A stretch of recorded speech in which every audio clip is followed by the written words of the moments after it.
Good evening, ladies and gentlemen. Good to see you all this evening at MMA, both the members of MMA as well as NIPM, and we expect a few more people to come in. So may I now request the dignitaries to take their place on the dais, please. Let me begin by welcoming Mr. S. Rajendran, Chairman, NIPM Madras Chapter, and General Manager HR IR JK Tires. Mr. Sai Prasad, Partner, Sai Raj Associates.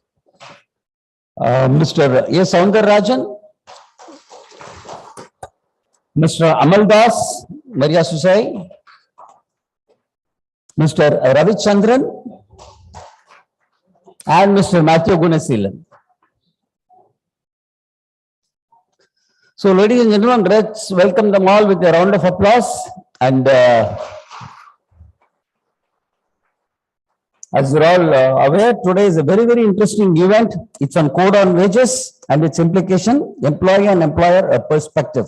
So there are a lot of things that are coming up. I don't want to come and disturb you all again and again introducing people, because once the program starts, it will be nice if we can go in one flow. So let me a little differently today introduce all the dignitaries on the dais for once, and then hand over the dais to Group Captain Vijay Kumar to do the welcome address. Let me begin by our good friend, Mr. S. Rajendran. He is not new to this audience of MMA and NIPM as well. He is a member of MMA, and he is also the Chairman NIPM Madras Chapter and Chief General Manager of the HR and IR JK Tires. You can see his profile, which is flashed on the screen, but briefly let me tell you that he began his career through from an NGO, and thereafter moved on to companies like Tube Investments India and Rane Brake Linings Limited. Thereafter moved on to Greaves Cotton Limited, and now, of course, he is heading HR at JK Tires. In August 2021, he has been unanimously elected as chairman of NIPM's Madras chapter, and he is a postgraduate in economics from Pachapas College. Thank you, Mr. Rajendran, for joining us in this endeavor and donning the stage today. Then we have Mr. Sai Prasad, advocate partner, Sai Raj Associates. Graduated from Madras University and completed his law in 1988, and thereafter he appeared in courts at Madras, including high courts on matters pertaining to labor law, constitutional law, company law, consumer law, etc. While Mr. Sai Prasad specializes in employment law and labor and industrial law, he is also authoring a book currently called The Rates of Minimum Wages. Thank you for coming here today, sir. We have Mr. Ravichandran, former General Manager HR, Rane NSK Steering Limited, with over 35 years of overall experience in both public as well as private sector. He's worked in institutions like BHEL, BEML, and Rane Group of companies. His special assignments carried out on HR audit, consultancy, advisory, new labor code and its implications, and maybe that's the reason that he's here today. Advisory on industrial relations, on wage agreements, etc. So thank you, Mr. Ravichandran, for joining. And we have Mr. Vijay Deshpande, HR advisor, Global Business JK Tires and Industries Limited. He's joining us online today. Good evening, sir. We miss your physical presence here, but look forward to listening to you this evening.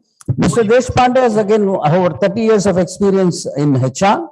He's experienced both in multinational as well as in the Indian arena. He's worked with brands like the Bayer Corporation, Bombay Dyeing, KEC International, and other companies. Thanks to his versatile nature, ventured into various functions of HR and out of HR as well, in project management and all that. He has 2 titles awarded to his name: India's Greatest HR Professional of 2004, and Lokmat bestowed upon him the honor of HR Leadership Award. Thank you, sir. Ladies and gentlemen, let's give him a round of applause. And now the most respectable Mr. A. Soundarajan, State President, CITU. Soundarajan is an Indian politician. I was a member of the 14th Tamil Nadu Legislative Assembly from Perambur constituency, North Chennai from 2011 to 2016. He represented the Communist Party. He is a member of the party's state secretariat. Now he has been involved in trade union movement for nearly 4 decades now. And he has been the state general secretary of C2 for 8 years now. Thank you, sir. Thank you for joining us today. Mr. Amal Das, embarking a contribution turnaround of his company called The Temple from exit to expansion, and also lead to winning the prestigious NIPM Golden Award for the best HR practices, top 100 companies, and with innovative HR practices in Asia. Thank you, Mr. Amal Das, for joining us. Once again, he's got more than 3 decades of experience in human resources. And one more important thing is that he's a founding member and president of Atma HR Forum. Thank you, Mr. Amal Das, for joining us. And of course, once again, Mr. Matthew is also not new to members. We have been doing so many programs together. He is Vice President HR of Indo National Limited. He is currently also the Secretary of NIPM Madras Chapter. Experienced in leading human resources and employee relationship, demonstrated history of working in automobile, pharmaceuticals, healthcare, and the FMCG industry. Thank you, all the dignitaries on the dais, for having joined us this evening for this wonderful program on the Code on Wages. May I now have the pleasure of inviting Group Captain Vijay Kumar, Executive Director of MMA. He is also a Vishisht Seva Medal, the Presidential Award winner. He's been the head of MMA since 2007, and under his illustrious leadership, the MMA has won the award of the Best Management Association in the country 12 times in a row. May I request Mr. Vijay Kumar. Thank you, Venkat. Good evening, ladies and gentlemen. A very, very warm welcome to our dear friends from NIPM. And it's a collaborative event, and the chairman, NIPM Chennai chapter, and other members decided that we should do more often program. And it's a really privilege and honor for us to collaborate with such a great organization with outstanding HR professionals being led at the moment by Mr. Rajendran. And it's my singular privilege to welcome each one of you. All the viewers watching this program live on social media, our webinar, YouTube, Facebook, Twitter. As usual, you have any questions, please send your questions to the numbers which is flashed on your screen, and we'll be delighted to respond to all your questions. Now, coming to today's event, this is the event which is very, very relevant today, because we strongly believe that rule of law should be always followed, and we impress on our members that violating rule of law, you may escape once or twice, but you get into trouble, you don't know how much deep you will be in trouble, you will not be able to come out. So it's better to follow the rules, and because this is the interest of the employer and employee. So we got some outstanding panelists who will be sharing with you the employee's perspective, as well as the person who sits outside and watching everything, his perspective. That's why we got a Soundarajan representative from CITU. Very, very important, because we firmly believe, I've seen, we call it in management marginal costing error. In management, you do a marginal costing, you always ignore the sunk cost and ignore and carry on with the thing, whatever which is not workable. It's okay in a corporate world, you can move on, because future is really uncertain, but we don't know. The marginal costing is really followed very well. They will leave the existing one, move on with somebody. So such a thing we should never be set in our corporate world, especially in the dealing with laborers, that only once we can violate, only once we may not pay the provident fund, only once we not pay the gratuity what is eligible for them, because many of the employees, unfortunately, not really very fully aware of the rules and regulations. So in that matter, this is where we also connecting through live video, not only the people who are employees, and also people who enrich the employees, so that they should know the rights and liabilities. At the same time, we keep telling them what is your duties and responsibilities. We should also tell them what is your rights, and this code really clearly defines. That's why we are discussing on Code of Wages, its implication, blows employers and employees. So I don't want to talk much about the subject. You all are going to be listening from there. And as a prelude to the event which is going to be implemented 1st April, we're also doing an event on occupational safety, health in construction industry. Because this is under 4 code, this is also one of the major code, occupational safety, health and SHE. And this we are doing with Ministry of Labor, New Delhi. It's happening on 11th of March at here. It's a full day seminar starting from 9:30 to 4 o'clock. And we have some outstanding speakers, including maybe expecting Ministry of Labor or Secretary of Labor from New Delhi will be joining us. Dr. Ilangovan, many of you know, Dr. Ilangovan is one of the authority on safety and security in India, and you all know he has done some phenomenal work. So he'll be leading the entire discussion. So any one of you want to join, please send your name, or you can put your name in the register, Venkat, or you can contact Book Captain Venkat. We'll be more than happy to. This is by invitation participation, and our partner for this event is Kadai Chennai, because they are the one who are really doing quite a bit of work in the area of construction. So this is what we want to tell you. Actually, it's my proud privilege to welcome each one of you this evening. I know as much as you, I'm also eagerly looking forward to listening from the outstanding thought leaders to share on this subject. And we have lined up some outstanding events in MMA. Please do watch, visit our website. We also have a lovely library with excellent ebooks, over 3,000 plus ebooks. And we also got research papers of more than 1.4 million covered from more than 326 universities around the world. We got some phenomenal work happening, because if you're interested in learning, I think the place where you should get connected is our library and our place. And you don't have to come every time. We really don't tell that members only watch. All our programs are available in public domain. Do watch them. Our single aim of our committee is make sure that every man gets what is the management. It doesn't belong to the elite. It belongs to everyone. Everybody should get an opportunity to do the management. That's why we do some phenomenal courses, be it in diploma course or be it in Russian language, not Russian language because of Ukraine. I always get Russian language. It's Japanese language. And we're also doing a big event on Ukraine. What is it going to be impact on European Union on 22nd, where former Foreign Secretary Kanwal Sibal and we have some outstanding panelists coming and talking on what is the actual issues.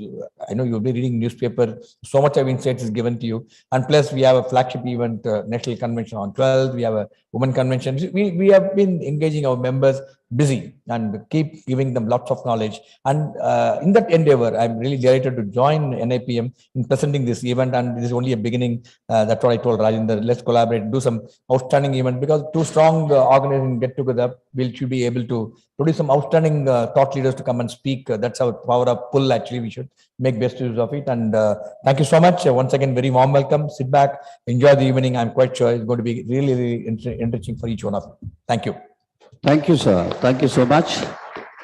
Ladies and gentlemen, let's now welcome Mr. Rajendra, Chairman NIPM Madras Chapter, to deliver the overview about the conference today.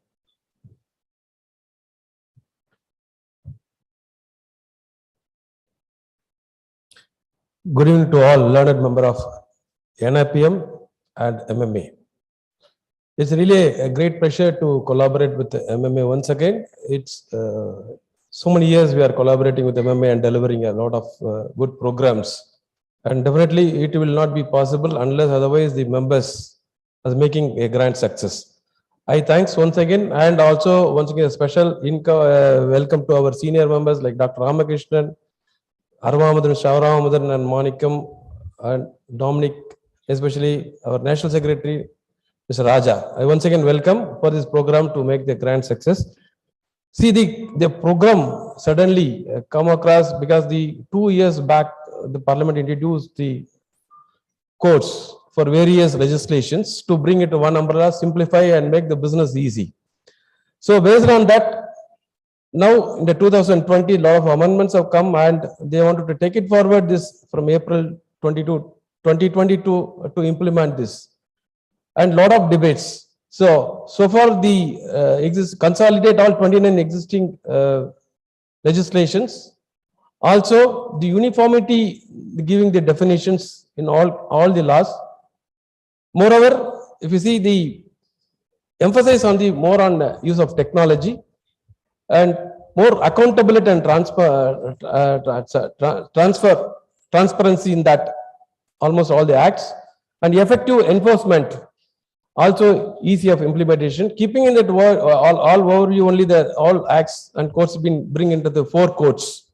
Now we will specifically go on code on wages with a lot of debates, and many of the matters discussed that not more than 50% of the allowances and rest of the sit on only the basic wages.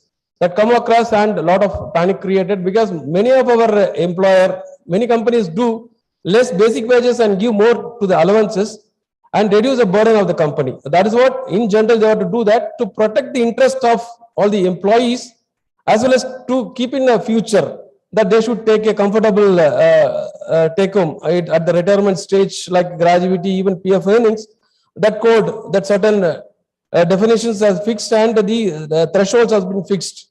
So keeping in mind a lot of discussion how to roll out that, what is the business continuity, where it get affected, or what is the tax calculations as well as the take home will get reduced. And moreover, what is the complexity will be created in work out the CTCs, also in the payroll systems. Keeping so many questions into minds, and immediately a thought process come and NIPM taken forward with MMA to discuss, and we arrange, we discussed with all the eminent speakers and we brought this into the live program now. I welcome once again all of you. Thanks for the opportunity, and especially we are going to hear from eminent and veteran speakers to a lot of deliberations in this. And thank you once again for the MFA Venkat and Vijay Kumar. Thank you. Thank you, Mr. Rajendran, for setting the context this evening. May now invite Mr. Sai Prasad, advocate, partner, Sai Raj Associates, to deliver the keynote address, please.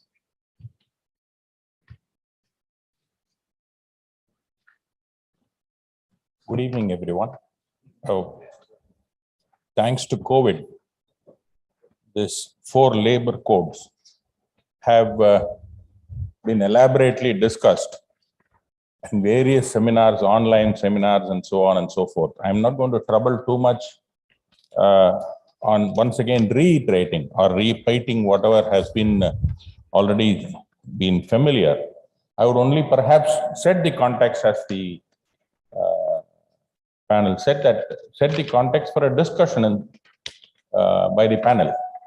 Now, if you would perhaps see, the Code of Wages encompasses 4 enactments: Payment of Wages Act, Minimum Wages Act, Payment of Bonus Act, and Equal Remuneration Act. Now, when I say encompasses these things, it's a perhaps a collective effort of combining these enactments into one. And if you see the definitions, I'm only looking into the various important key aspects. I'm not going into nitty-gritties of what is the existing law, what is the proposed law, and so on and so forth. I'm only going into where exactly the areas of concern, which perhaps would be useful for the panel to have a discussion. Now, if you see, establishment has been defined. Factory has also been defined. The definition has been borrowed from the Factories Act. Now, contractor has also been defined. Interestingly, if you would see, it includes a subcontractor. Now, subcontractor under the present law has not been recognized at all. Whereas here, a specific emphasis to include a subcontractor as also being a contractor has been included. Now, the next aspect, if you would see, the contract labor definition, perhaps the language is borrowed from the provisions of the Factories Act, where a worker definition, which means that with or without the knowledge of the principal employer, even if he is employed, even then is a contract labor. Now, it also includes an interstate migrant labor. Now, interstate migrant labor again is something which perhaps thanks to again this COVID pandemic, this inclusion of interstate migrant labor has come into play. Now, if you see the definition, there's a definition of employee, there's also a definition of worker. Now, definition of an employee, if you would see, includes a worker. Definition is of an employee is a comprehensive one. Manual, unskilled, semi-skilled, skilled, operational, technical, clerical, supervisory, managerial, administrative. It includes everybody. And the only exclusion perhaps the legislation thought was one of apprentices under the Apprentices Act. And when it comes to a worker, if you would see, the same language is imported, which is there already in the definition of employee. And obviously, any definition of employee includes the worker. That's why I say that, and includes a working journalist, sales promotion employee. Only exclusions are these: supervisors, drawing, so on and so. But if you would see, they may be excluded for the purpose of the definition of worker, but for the definition of an employee, all these persons are included. Now, wages. This is where one of the major concerns which perhaps most of the employers would have. The first limb, I would perhaps say, wages means all remuneration, whether by way of salaries, allowances or otherwise, expressed in terms of money, or capable or so being expressed, which would in terms of employment, express or implied, where fulfilled, be payable to a person in respect of his employment. Now, I would perhaps compare this hold-all definition of wages similar to that of what is provided under the Income Tax Act. I don't find any exclusion whatsoever in the first limb. Now, next comes the inclusion. Inclusion is only an emphasis to say that these are indeed wages. It does not mean these alone are wages. Basic pay, dearness allowance and retaining allowance are specifically emphasized as being as wages. Now, the next aspect is excluded. Now, this is where there is a departure from the existing law. If you would see perhaps the definition of wages is uniform in all the four codes. Now, I have highlighted in red because that is where certain areas of concern perhaps would be there for employers, more particularly when they are wanting to comply with the law.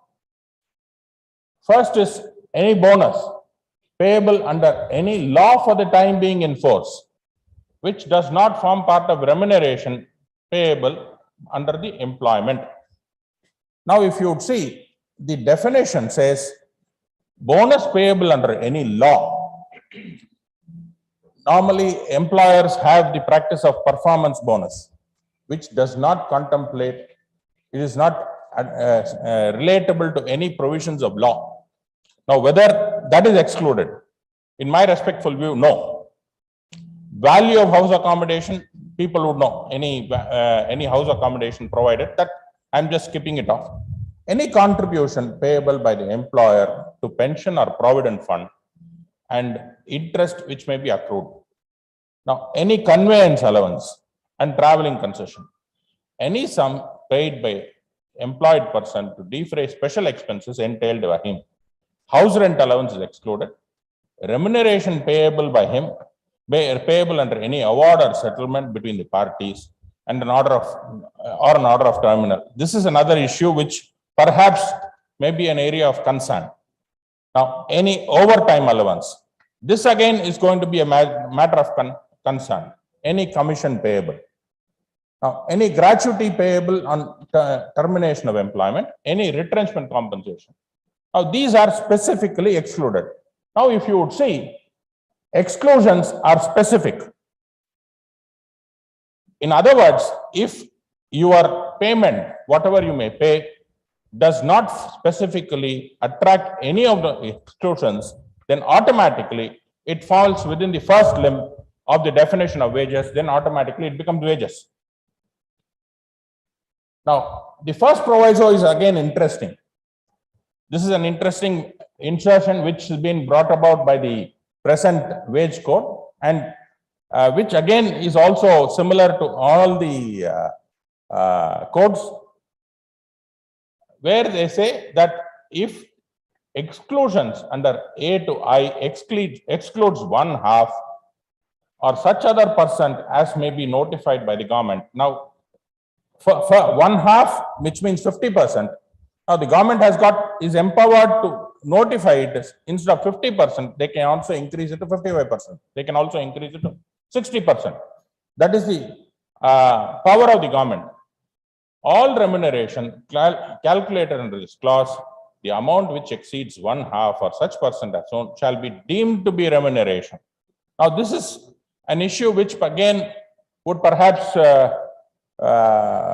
be a thought process which many employers would think of, whether I need to restructure my wages, whether this 1/2 is based on CTC or gross wages. These are certain questions which I find which are commonly being asked from now by various of my clients. One more thing, in order to arm myself with the new wage code, am I to restructure my wages now? That's another issue which perhaps is perhaps being contemplated or perhaps being asked frequently. And I'm just posing these as questions. Perhaps the panelists may also throw some light, and I may also perhaps given an opportunity throw some light.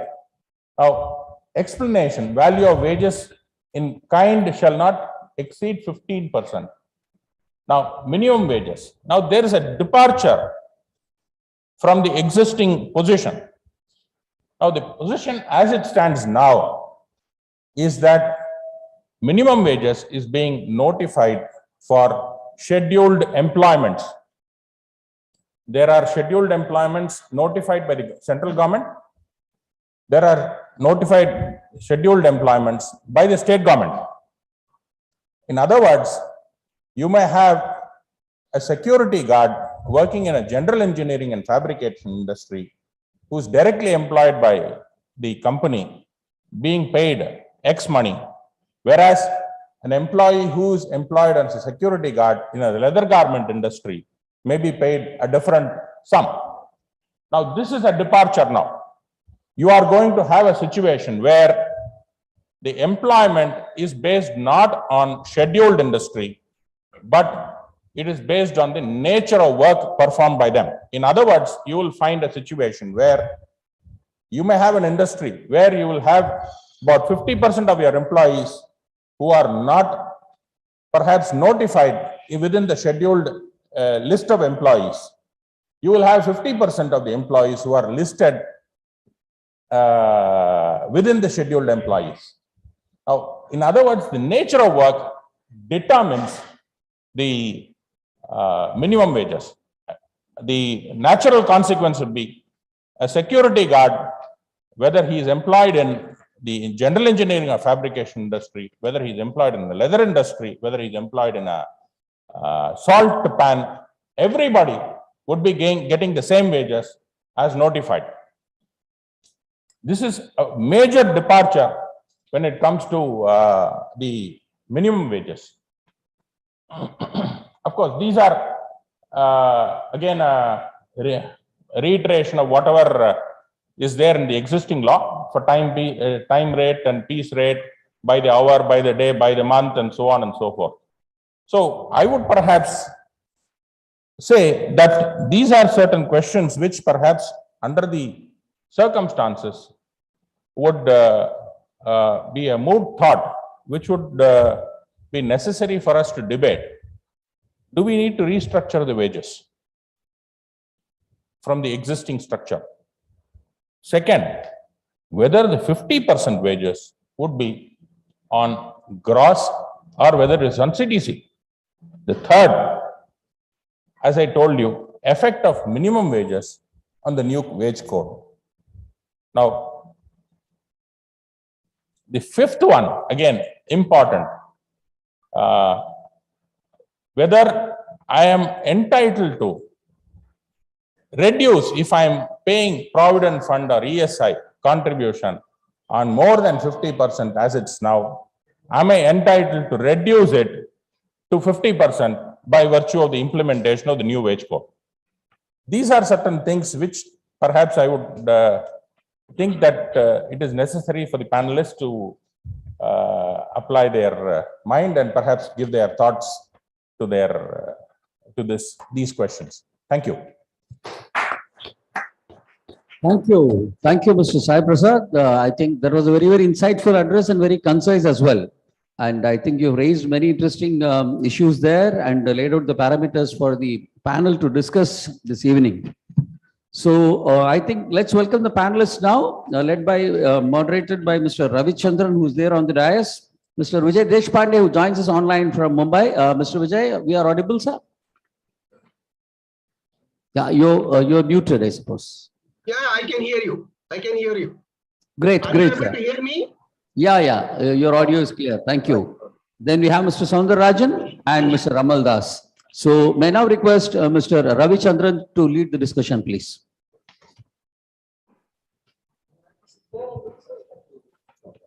Just see people also. Good evening to all. A warm welcome to the members, patrons, senior veterans of MMA and NIPM. Thanks for the opportunity, Mr. Rajendran. I request all of you to put off your mobiles in silent or vibration mode so that we can start the moderation without much distance.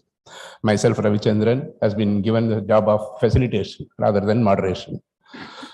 So, as already Mr. Sai Prasad said the context for the code on wages, I also want to add some more additional inputs for the panelists. See, this code on wages started somewhere in 2015. Last 7 years it is struggling. 17 also it was placed in the parliament, Lok Sabha, it got lapsed. Again in 19 it's passed. Now again in rules also notified, many companies, many industries are representing to the government. Many unions are also questioning. But I had some areas, the simplification of labor codes has come now. In this, some data, what has happened now from 53 definitions, it has come to 26. So you got 50% of the definition duplication reduced. And these definitions are linked to all the other 3 codes also. For example, of social security or the occupational health or the IR code. For example, the wages, worker or employee, all are common definition across the labor codes. So that is one way. The other way, even the sections or schedules are reduced. The enhanced scope and applicability, Mr. Sai Prasad already told, even employee means, I don't know, except the entrepreneur or the board of directors, all are covered now. So that is the another aspect. Wider coverage.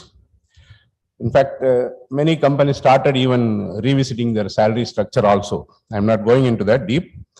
Computation of wages. And the new concept of national floor wages. Some northern states are having very high floor wages.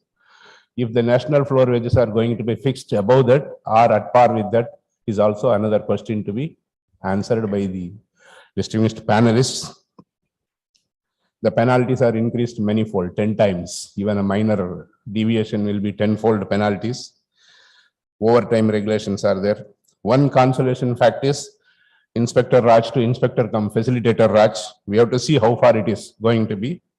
And the single authority for the entire code, all the 4 codes are coming under single authority. That's what they are telling. The most important is the raised last, Mr. Sai Prasad, is reduce the number of minimum rate scheduled rates from overall 1915 to 3 to 12 rates per state.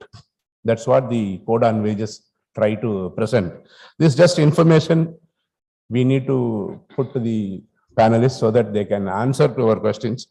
This also has the financial impact, operational impact, functional impact, and the employee impact. And to add that all, we had many workshops, seminars, webinars. But most of the time it will be either one-sided, either employer side or employee side, or maybe the stakeholder side, that is the government side. But here we have all the three. We have a distinguished panelist, Mr. Soundararajan, from employee side to represent their points of concern or how it can be overcome. We have Mr. Ramal Das from the point of employer's point. Mr. Vijay Deshpande as a stakeholder point. He is also a member for FICCI and representing the government many areas. So therefore, we have all the 360-degree views. I'm more happy to moderate this. We will be going the session first by the address by the speakers, maybe there or by virtual Mr. Vijay Deshpande. Subsequently, question answers will be first. I request all of you to, there was a request from one panelist, questions must be within the subject, not to the generic. Be specific to the code on wages so that the answers can be specific. If possible, you can give in written, otherwise you can raise your hand, mic will be given so that it can be there. We plan to have at least 6 to 8 questions maximum of, so that the timings will be, all of you can reach home safely. So thanks a lot. Now we will be starting with Mr. Soundararajan to represent his views on the employee side. Subsequently, Mr. Amal Das, and after that, Mr. Vijay Deshpande.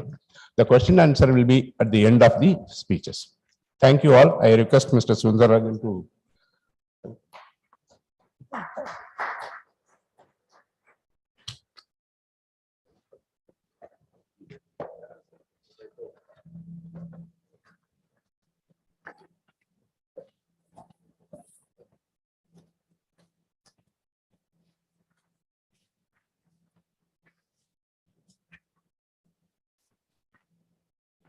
தமிழ்ல பேசணும்னு நினைக்கிறேன். I want to speak in Tamil. That will be more convenient for me to express my views.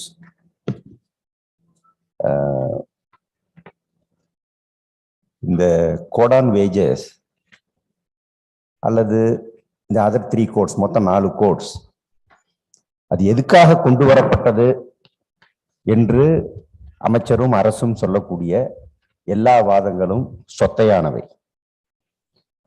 ஏற்கனவே ஒவ்வொரு சட்டத்தில் ஒவ்வொரு விதமான definition இருக்கிறது என்றால் எல்லா சட்டத்திலும் டெஃபினிஷனே ஒரே மாதிரியாக திருத்தம் போட்டு விடலாம், ஒன்று அமெண்ட்மெண்ட் கொடுத்து விடலாம். அது ஒரு பெரிய விஷயமே கிடையாது.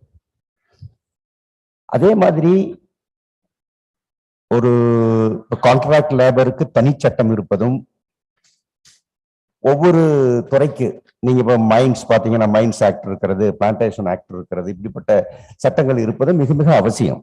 அந்த துறை அந்த தொழில் சார்ந்த அந்த சட்டங்கள் இருக்கும். இந்த 4 கோடு கொண்டு வருவதால் பெரிய அளவுக்கு எல்லாம் எளிமைப்பட்டு விட்டது. நிர்வாகங்கள் எல்லாம் நிர்வாகத்தை மிக சுலபமாக நடத்தலாம், செய்யலாம். ஏற்கனவே ரொம்ப குழம்பி கொண்டிருந்தீர்கள். இந்த கோடு வந்த பிறகுதான் உங்களுக்கு ஒரு தெளிவு பிறக்குங்கிற மாதிரி அவங்க சொல்றாங்க.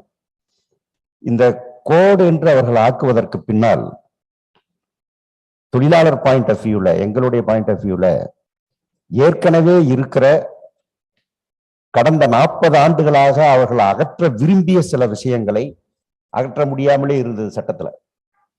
அதை அகற்றுவதற்கான ஏற்பாடு.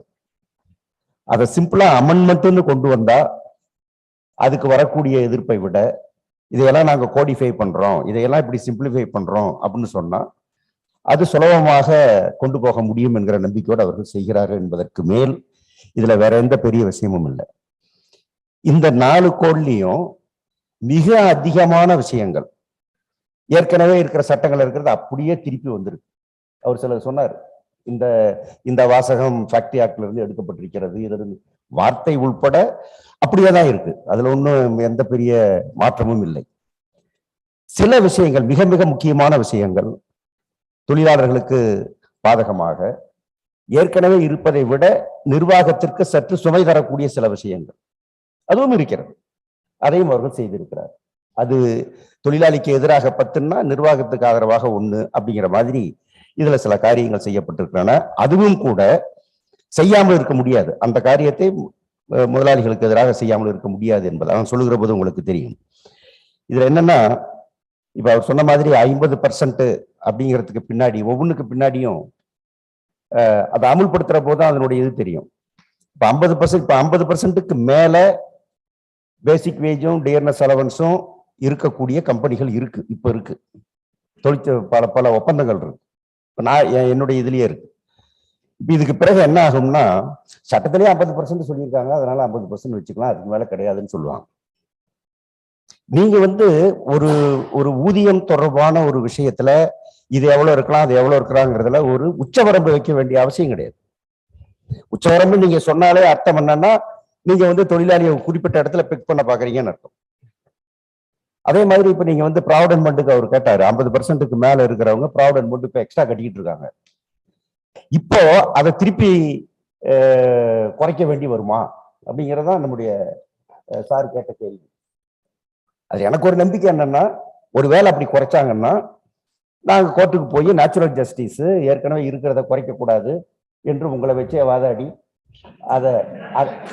அதை மட்டுமே காப்பாற்ற முடியும்னு நினைக்கிறேன்.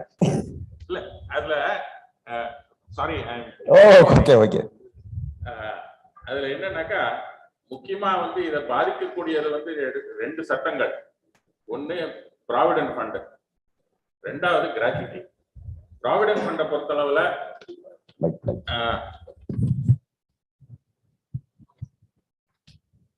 ப்ராவிடென்ட் ஃபண்டை பொறுத்தளவுல section 124 of the social security கோட்ல அது பாதுகாக்கப்பட்டிருக்கு. அதுல வந்து நீங்க ஏற்கனவே கொடுத்துட்டு இருந்த குறைக்க முடியாதுன்ற ஒரு சூழ்நிலை இருக்கு. அதனால அதுல வந்து நீங்க தொழிற்சங்கத்துக்கு அது சம்பந்தமா பெரிய அளவுல கவலை இருக்கணும்ன்ற அவசியம் இல்லை. ஆமா, அப்படியும் முடியலன்னா போராடி வாங்குவோம், அந்த கவலையும் எங்களுக்கு இல்லை.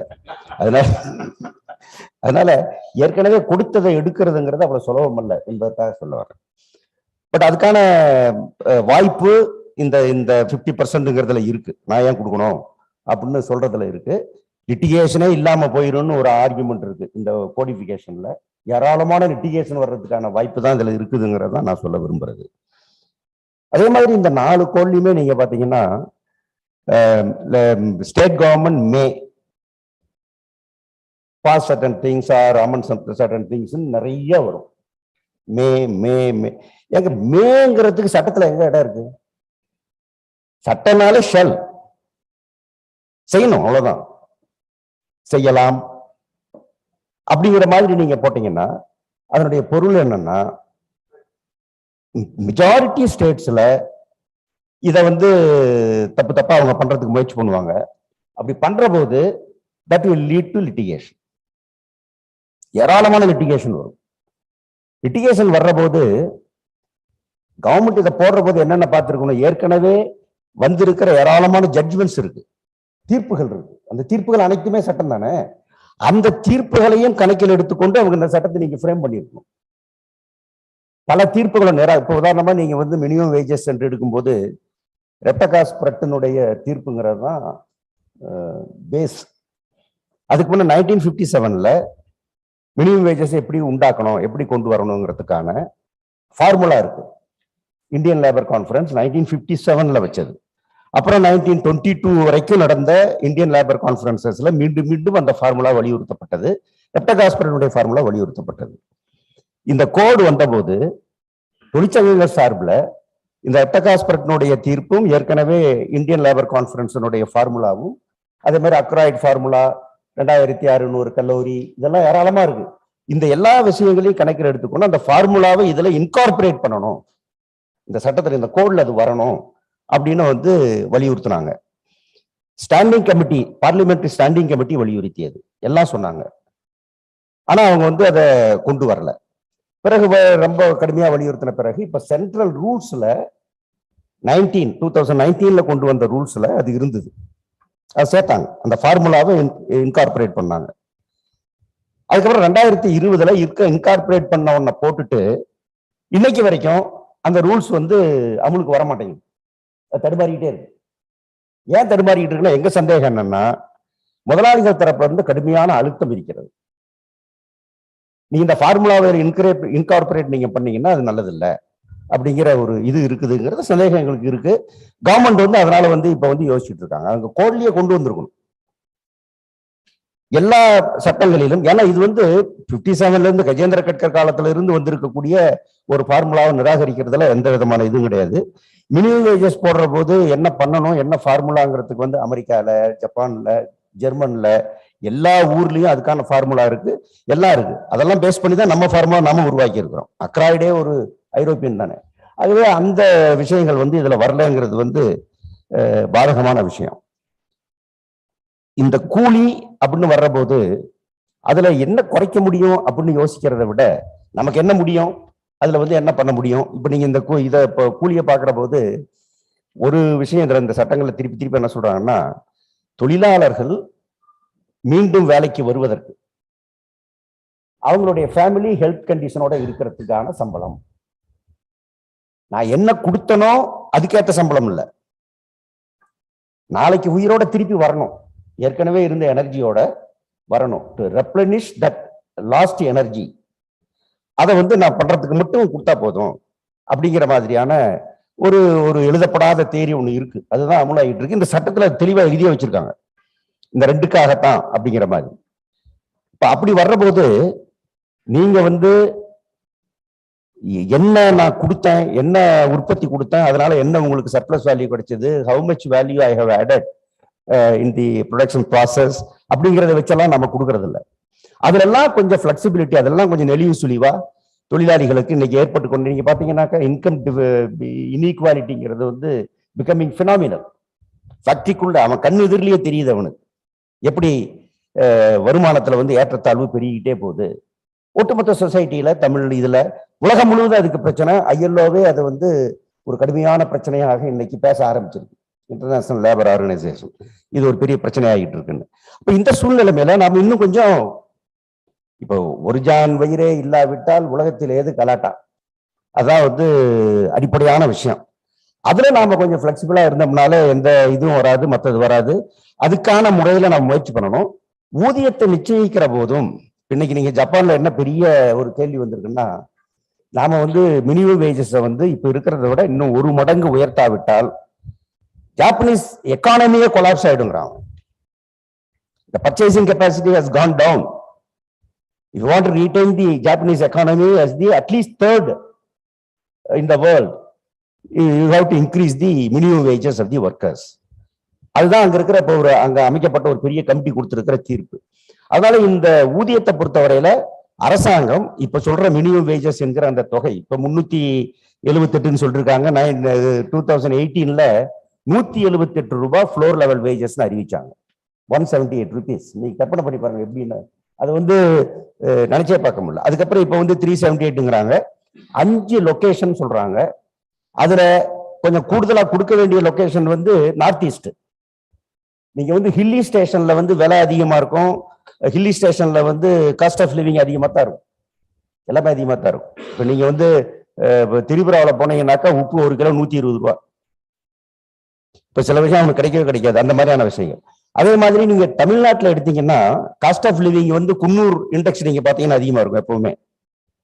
ஸோ அந்த பகுதிக்கு வந்து இருக்கிறதுல குறைவான மினிமம் வேஜஸ் அந்த பகுதிக்கு தான். எதுக்கு நார்த் ஈஸ்ட். இந்த மாதிரியான சில விஷயங்கள் இருக்குன்னு வச்சுங்களேன். இதை வந்து ஸ்டேட் கவர்மெண்ட்டுக்கு நீங்க விட்டுறணும்.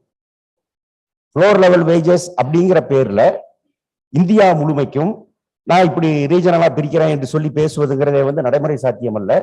அதை வந்து ஸ்டேட் கவர்மெண்ட் வந்து பாத்துக்குவாங்க. ஸ்டேட் கவர்மெண்ட் பண்ணணும். நீங்க வந்து இதுக்கு கீழே போகக்கூடாது அப்படிங்கிறதோட நிறுத்திக்கணும். அப்படிங்கிற முறையில அதை பார்க்கறதுக்கு பதிலாக இவங்க வந்து இதை சொல்லி இருக்கிற விஷயங்கள் பல விதமான பிரச்சனைகளை நமக்கு வந்து கொண்டு வரும், உண்டாக்கும் அப்படிங்கிறது இருக்கிற முக்கியமான விஷயம். ஃப்ளோர் லெவல் வேஜஸை விட மினிமம் வேஜஸ் குறைவா இருக்கக்கூடாது அப்படின்னு ஒரு கண்டிஷன் அவங்க வந்து போட்டிருக்காங்க. அது போட்டுதான் ஆகணும் நேஷனல் லெவல் வேஜஸ் அப்படின்னு வர்ற போது.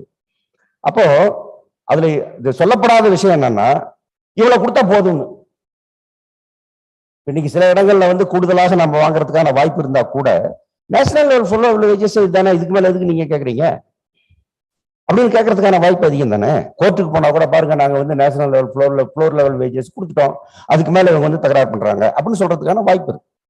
நல்லா இருக்கிற இண்டஸ்ட்ரியில, கொஞ்சம் கொடுக்க வாய்ப்பு இருக்கிற இண்டஸ்ட்ரியில, பேயிங் கெப்பாசிட்டி இருக்கிற இண்டஸ்ட்ரியிலேயே நீங்க வந்து ஒரு 5 ரூபாய் கூட வாங்க முடியாது அப்படிங்கிற மாதிரியான நிபந்தனைகளை எல்லாம் அரசு சட்ட ரீதியாக கொடுக்க கூடாது அப்படிங்கிற ஒரு இதுல இருக்கு.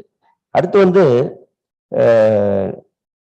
ஒர்க்கிங் ஹவர்ஸை வந்து இவங்க தீர்மானிக்கலாம். May fix the number of hours. அதுக்கு மேல போச்சுன்னா டபுள் தி வேஜஸ் கொடுக்கணுங்கிறது ஒரு நல்ல இது. ஏன்னா இன்னைக்கு பஞ்சாயத்துல தமிழ்நாட்டில் 1.5 டைம்ஸா வந்து இதுங்கிறது அவங்களுடைய ஒப்பந்தங்களே இருக்கிறதுக்கு. இதெல்லாம் இந்த டபுள் தி வேஜஸ்ங்கிறது ஒரு நல்ல அம்சம். பட் ஒர்க்கிங் ஹவர்ஸை பொறுத்தவரையில கவர்மெண்ட் வந்து ஸ்ட்ரிக்டா இருக்கணும். 8 மணி நேரங்கள் ஸ்ட்ரிக்டா இருக்கணும். அதுல வந்து அவங்க லிபரலைஸ் பண்றாங்க. ஸ்டேட் கவர்மெண்ட் வந்து அதுல இன்னும் தாராளமா போட்டுக்கலாங்கிற மாதிரியான வாய்ப்பெல்லாம் கொடுக்குறாங்க. அது வந்து நான் இப்ப லேட்டஸ்ட் வேர்ல்டு ஹெல்த் ஆர்கனைசேஷனும் ஐஎல்ஓவும் சொல்றது என்னன்னா, ஒர்க்கிங் ஹவர்ஸ் கூடுதலாக ஒரு தொழிலாளி வேலை செய்யறான் அப்படின்னா அவனுக்கு வந்து பக்கவாத நோயும் ஹார்ட் அட்டாக்கும் வருவதற்கான வாய்ப்பு அதிகம். அப்படி இருக்கிறவங்க வந்து அதனாலதான் இருக்கிறாங்க அப்படின்னு வந்து அவங்க வந்து சொல்றாங்க. கிட்டத்தட்ட 24 வருஷம் ஆய்வு பண்ணி அவங்க சொல்றாங்க. அதனால இதெல்லாம் வந்து கடுமையான விளைவுகளை, தொடர் விளைவுகளை உண்டாக்கக்கூடிய விஷயங்கள். அதெல்லாம் கூட இந்த சட்டத்துல வந்து லிபரலைஸ் பண்றாங்க அப்படிங்கிறதான் இருக்கிற விஷயம். அதே மாதிரி போனஸுக்கு வந்து 8.33 20% நம்ம சொல்லும் போது இந்த சட்டத்துல பேலன்ஸ் ஷீட்டை வந்து நீங்க தொழிற்சங்கத்துக்கு காட்ட வேண்டிய அவசியம் இல்லைன்னு இந்த சட்டம் சொல்லி நீங்க எங்களுக்கு கொடுக்க வேண்டிய அவசியம் இல்லை. நீங்க ஒருவேளை கவர்மெண்ட் கேட்டு, கவர்மெண்ட்னா அந்த அண்டர் செக்ரட்டரி இந்த கேஸ் வர்ற போது அவங்க கிட்ட கேட்கலாம், கேட்டு அவர்கிட்ட நீங்க கொடுத்தீங்கன்னா பேலன்ஸ் ஷீட்டை கொடுத்தீங்கன்னா அதை வேற யாருக்கிட்டையும் அவர் சொல்லக்கூடாது. He should not reveal that to anybody அப்படின்னு இந்த சட்டத்துல இருக்கு. இது என்ன டிரான்ஸ்பேரன்சி? கடைசியில் எழுதுறாங்க இந்த கோடு வந்து எல்லாத்தையுமே டிரான்ஸ்பேரண்டா எல்லாத்தையுமே பண்றதுக்கு ஏற்பாடு பண்ணி வச்சிருச்சுன்னு சொல்றாங்க. என்ன டிரான்ஸ்பேரன்சி எனக்கு தெரியல. Balance sheet after all it is a public document. இதை வந்து இப்ப பல இடங்கள்ல வந்து நீங்க எங்களுக்கு அதை கொடுங்க, கொடுத்தாதான் நாங்க பார்க்க முடியும் அப்படின்னு சொல்றதுக்கான வாய்ப்பை நீங்க வந்து தொழிற்சங்கத்துக்கோ அல்லது அக்ரீவ்டு பார்ட்டிக்கோ கொடுக்கறதுல வந்து என்ன பிரச்சனை இருக்கு? பட் அதை வந்து அவங்க தடுக்கிறாங்க. இதுக்கு எல்லாத்துக்கும் பின்னாடி ஒரு நோக்கம் இருக்குன்னு நான் சொல்ல வரேன். அதே மாதிரி நீங்க பெனால்டி பாத்தீங்கன்னா ஏற்கனவே வந்து 3 மாசம் 6 மாசம் ஜெயில் இருந்தது. இதுல வயலேட் பண்ணீங்கன்னா 6 மாசம் ஜெயிலு. அது முதல் டைமா, 2வது டைமா, 3வது டைம் எல்லாம் கிடையாது. இப்போ வந்து 3 மாதம் தான் ஜெயில்னு சொல்லியிருக்காங்க. 5 வருஷத்துக்குள்ள 2வது தப்பு பண்ணீங்கன்னா, வித்தின் 5 இயர்ஸ் 2வது தப்பு பண்ணீங்கன்னா அப்போதான் வந்து ஜெயிலு அப்படின்னு சொல்றாங்க. 5 வருஷத்துக்குள்ளேங்கிறது அது என்ன கணக்குன்னு எனக்கு தெரியல. ஏன் 6வது வருஷம் தப்பு பண்ணலாம்னு அர்த்தமாப்போம்? செகண்ட் டைம், தேர்ட் டைம் அப்படிதான் சொல்லணும். அதுல எல்லாத்துலயுமே வந்து ஒரு விதமான மறைமுகமான ஏற்பாடுகள் இருக்கிறதாக எனக்கு படுது. மற்றபடி ஏற்கனவே பேமெண்ட் வைஸ் ஆக்ட் இருக்கிற பல விஷயங்கள் அதுல அப்படியே இருக்கு. நான் அதை வந்து குறை சொல்ல அவங்களால பெருசா அதை மாற்ற முடியாது. ஆனா இதெல்லாம் புதுசா வரக்கூடிய விஷயங்கள். இதெல்லாம் இந்த ஈஸ் ஆஃப் டூயிங் பிசினஸ்ங்கிற பேர்ல செய்யக்கூடிய விஷயங்களாக இருக்கிறது. அதே மாதிரி வெப் இப்போ நீங்க வந்து இன்ஸ்பெக்டர் அப்படிங்கிறவர் வந்து இப்போ இன்ஸ்பெக்டர் கம் ஃபெசிலிட்டேட்டர்னு ஆகிட்டாங்க. அது இன்ஸ்பெக்டர் கம் ஃபெசிலிட்டேட்டர்னா அவர் வந்து அங்க என்ன பண்ணுவாருன்னு எனக்கு அவங்க என்ன சொல்றாங்கன்னா, உங்களுக்கு வந்து விளக்கு வரான் அவர் இந்த சட்டம் என்ன அப்படின்னு ஹெச்ஆர் மேனேஜர்ஸுக்கும் தொழிலாளிகளுக்கும் இந்த சட்டத்துல இதெல்லாம் இருக்குதுங்க அப்படின்னு அப்பப்போ வந்து சொல்லிட்டு போவாராமா அவரு அப்படின்னு சொல்றதுக்காக ஒரு சட்டம்னு சொல்றாங்க. இந்த சட்டப்படி நீங்க பாத்தீங்கன்னா இப்ப இதுல இருக்கிற பல விஷயங்கள் படி பாத்தீங்கன்னா ஏராளமான இன்ஸ்பெக்டர்ஸ் தேவைப்படுவாங்கிறதா நான் நினைக்கிறது. ஏராளமான இன்ஸ்பெக்டர் இப்ப இன்ஸ்பெக்டர் வந்து சுவமோட்டா அவரே வரலாம். இப்ப இனிமே அந்த உரிமை அவருக்கு கிடையாது. அவர் சொல்லிவிட்டு தான் வரணும் அல்லது சொன்னாதான் போகணும் அப்படிங்கிற மாதிரி இருக்கிற அந்த விஷயங்கள்லாம் வந்து ரொம்ப மோசமான விஷயம். அதுல அவர் ஊழல் பண்றாரு, அவர் வந்து காசு கேட்கிறாரு, அது மிஸ்யூஸ் பண்றாரு. சில பேர் இருக்கிறாங்கன்னா அது எல்லாத்துலயும் இருக்காங்க, கேபினெட்ல இருந்து எல்லா இடத்துலயும் இருக்காங்க. அதை சரி பண்ண பார்க்கணுமே தவிர அதுக்கு பதிலாக இந்த மாதிரியான ஷார்ட்கட் எல்லாம் தேர்ந்தெடுக்கிறது வந்து சரியல்ல. பல மேனேஜ்மெண்ட், நல்ல மேனேஜ்மெண்ட் இருக்கு, முறையா அமல்படுத்துற மேனேஜ்மெண்ட். இப்ப நீங்க வந்து எல்என்டின்னு ஒரு மேனேஜ்மெண்ட் இருக்குங்க, எல்என்டி மெக்னைல்னு. நாங்க அங்க சங்கம் நடத்துறோம். 46 வருஷமா சிஐடி சங்கம் இருக்கு, 76ல இருந்து இருக்கு. 1 மணி நேரம் கூட உற்பத்தி நின்னது கிடையாது, எந்த விதமான இதுவும் கிடையாது. தொடர்ந்து 3 வருஷத்துக்கு ஒரு தடவை ஒப்பந்தம் போடுறோம், மற்றது பண்றோம். சட்டத்தை ஸ்ட்ரிக்டா அமுல்படுத்திட்டா ஒண்ணுமே இல்லைங்க. ஸ்ட்ரிக்டா நீங்க அமுல்படுத்திட்டீங்கன்னாக்க யாரும் ஒண்ணும் பண்ண முடியாது. அது வந்து இந்த லிட்டிகேஷனுக்கு யார் பேசு? தொழிலாளி இஷ்டத்துக்கு போய் வழக்கு போட முடியாது. இந்த சட்டத்துல எனக்கு கிடைக்கலங்க ஆகவே அப்படின்னு தான் வழக்கு போட முடியும். அப்படிப்பட்ட வழக்குகள் வந்து ஏன் வருதுன்னா, சட்டத்தை நாம வந்து மிஸ்இன்டர்பிரேட் பண்ணும்போது வருது, அல்லது சட்டத்தை வந்து மீற முயற்சிக்கும் போது வருது. அப்படிங்கிற சூழ்நிலை மேலதான் நாம வந்து அதை பார்க்க வேண்டியிருக்கு. அதுக்கெல்லாம் வந்து இந்த சட்டத்துல வந்து வாய்ப்பு அதிகமாகி போச்சுப்போம். இன்ஸ்பெக்டர் இல்லை அப்படின்னு சொல்ற போது அதை பெருமையா என்ன சொல்றாங்கன்னா, இன்ஸ்பெக்டர் ராஜ் எடுக்கப்பட்டு விட்டது, கோட்டா ராஜ் எடுக்கப்பட்டு விட்டதுன்னு ஒரு காலத்துல சொன்னாங்கன்னா 1990ல சொன்னாங்க.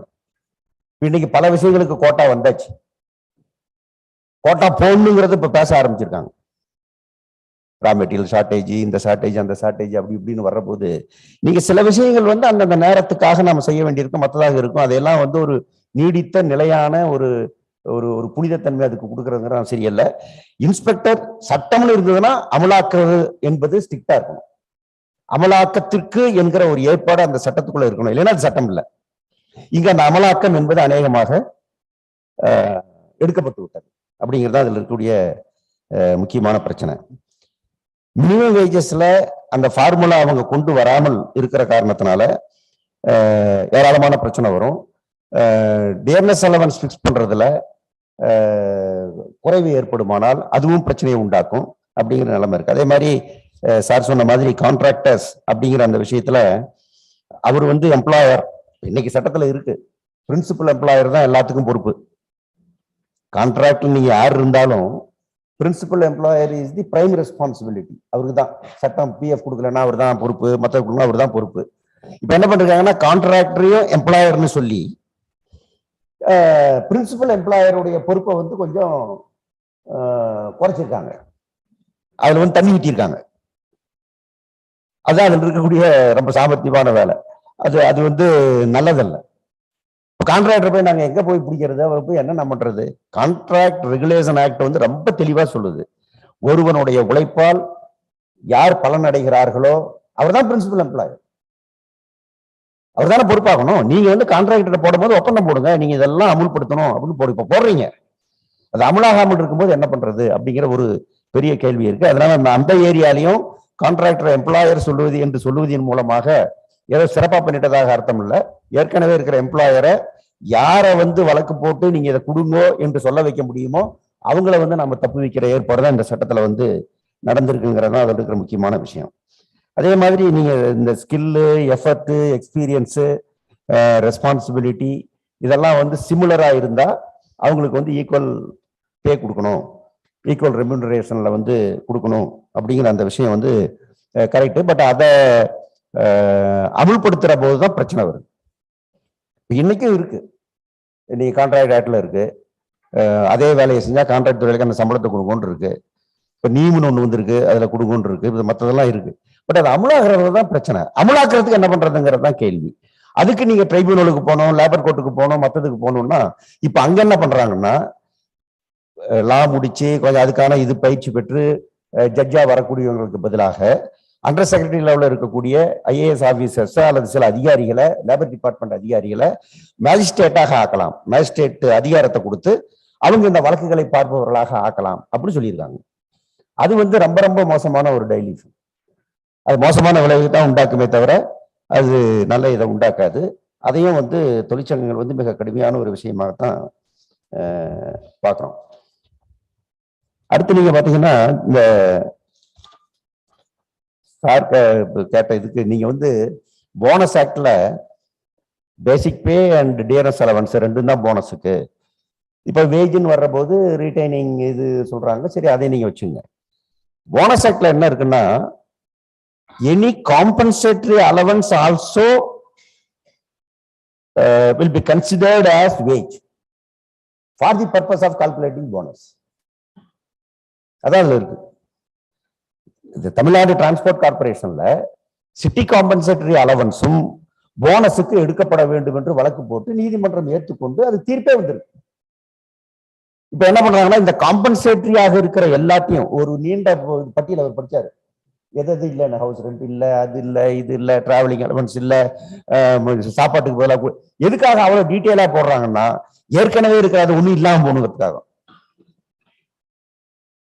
இல்லைன்னா அதெல்லாம் போட வேண்டிய அவசியமே இல்லை. போனஸ் ஆக்ட்ல ரொம்ப மோசமான விஷயம் அது. ஒண்ணு எனக்கு காம்பன்சேட் பண்றதுக்காக நீங்க ஒண்ணு கொடுத்தீங்கன்னா அது என்னது?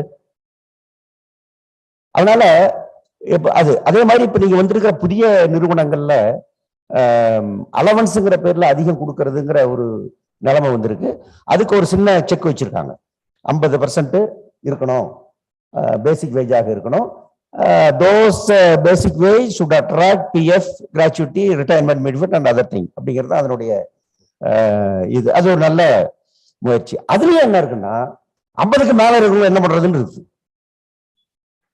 அதனால வந்து மினிமம் இது இருக்கணும் அப்படிங்கிற ஒரு இதை வந்து எனக்கு என்ன தோணுதுன்னா இப்ப 50% கவர்மெண்ட் சொல்லிருச்சு, ஆக அதை தாண்ட மாட்டேன்னு நீங்க மேனேஜ்மெண்ட் சொன்னா அதை தாண்டித்தான் தீரணும்னு தொழிலாளி சொன்னா அங்க சண்டை வரும், அங்க தகராறு வரும், அங்க பிரச்சனை வரும், நிறைய போராட்டம் வரும். எதுக்காக நான் வந்து ஒத்துக்கணுங்கிற மாதிரி கேள்வி வந்ததுன்னா அதுல பிரச்சனை, அதுல வந்து நியாயம் இருக்கவும் செய்யுது. அதே மாதிரி இந்த ஒர்க்கர், இந்த சேல்ஸ் ப்ரமோஷன் அப்படின்னு 2 பேர் சொன்னீங்க நீங்க இல்லையா, sales promotion, worker and employee, அது ரொம்ப டேஞ்சரஸ் ப்ரொவிஷன். அதுல வந்து ஏராளமான விளக்கங்கள் மாறி மாறி கொடுத்துட்டே இருக்கலாம்.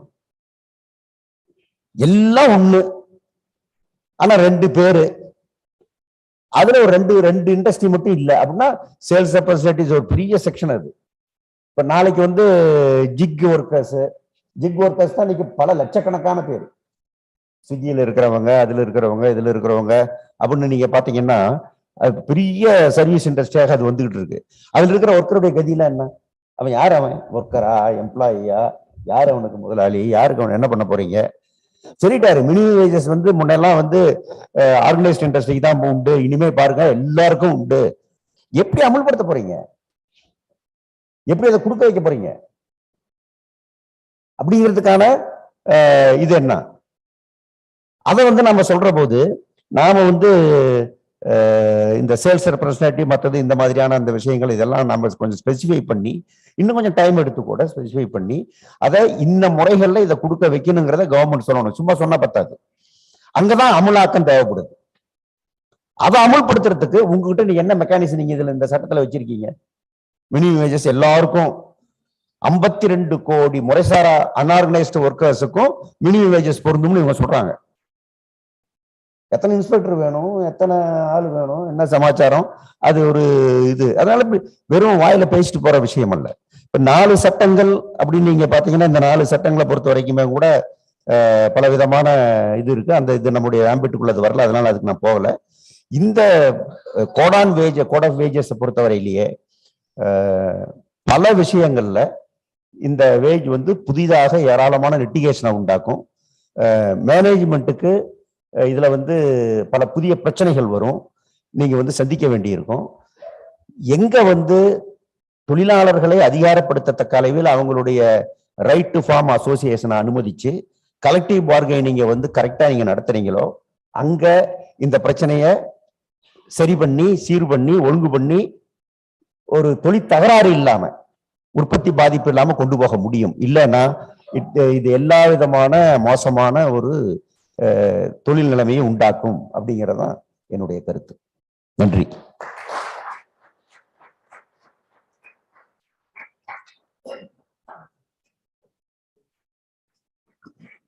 Thank you, sir, for your broad, vital information on that.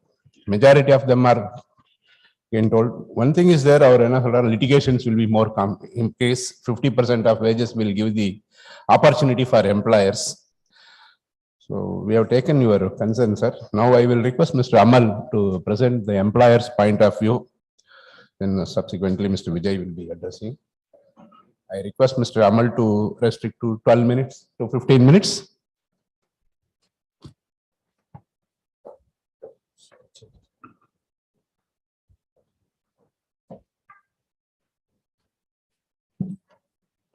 Good evening to all of you. Respected office bearers of MMA and NIPM, co-panelist on the stage, moderator, and a long-time friend, and I always admire Dr. A.S. for his personality and always smiling face. I'm really honored to share the stage with you, sir, today. And my dear friends and the HR fraternity, and all the guests and ladies and gentlemen. So good evening. So just to take a little off, digress from the topic, I just wanted to share with you a few slides on the company that I come from, Temple Precision, which is a US company. It's a lamination manufacturing company, one of the leading manufacturers in the world, headquartered at Chicago. So recently it has been acquired by Worthington Industries, which is a $4 billion company, which is also headquartered in Ohio, US. So our philosophy is a golden rule: treat others as you would like to be treated. That's simple. So our employees, our customers, suppliers, shareholders, we treat them, we have to treat as we would like to be treated. That's our golden rule. That's our philosophy. So our purpose of these companies, we help power the world in a better way. We are into electrical sector. We help the power sector to improve the power. That's our purpose. I just want to tell you that It started in 2006 in Chennai. So went through a lot of struggle. At one point in time, it was the promoters, they wanted to close the company. But in 2015, a new leadership took over and we turned around the business. And that's our case study, exit to expansion. So that is a case study published in the International Journal of Management in last August 2021. And it is being taught for MBA students in the business schools. So looking at the labor history, labor relations. So the company which was under strike in 2010 for 115 days. So in 2000, today it is a very successful company. We turned around the company. So many business actions we took, but adding to that, our human relations or employee relations and labor relations, that was the main reason for the success of the company. We turned around the company. So 2010, it was strike bidden and almost 29 labor cases were there. And 2017, we got the NIPM Gold Award for HR, Best HR Practices.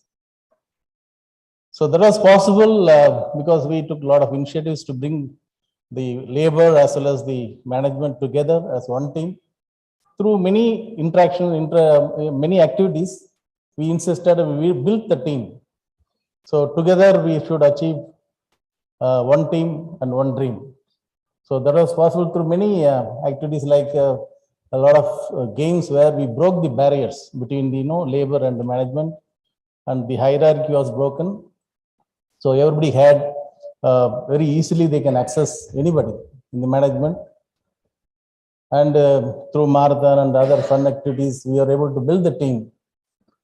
So today we aim at the employer of choice temple, the best place to work. That's our aim. So coming to today's topic. So our Tolder has just spoken from the employee side, and I am here to explain from the employer side. So this is just like this slide. I like this slide very much. After seeing this slide, I really changed my approach towards union. So we always think we are correct and they are wrong. And they also think they are correct and we are wrong. But only we fail to see the other person's perspective. The moment we see from their perspective, the problem will be solved. So when we think we are correct, it doesn't mean the other person is wrong. We can also be correct. So from this perspective, as Tolder in his concluding remarks, if both the union and the management, they come together and sort out all the issues, unless we do that, all this labor courts, new courts will end up a lot of litigations and disputes, definitely. But we need to be together and keeping the business in the center. What is good for the company? How we are going to sort out these issues.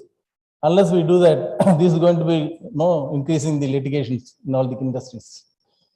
So all this has been already explained. I don't want to go in detail.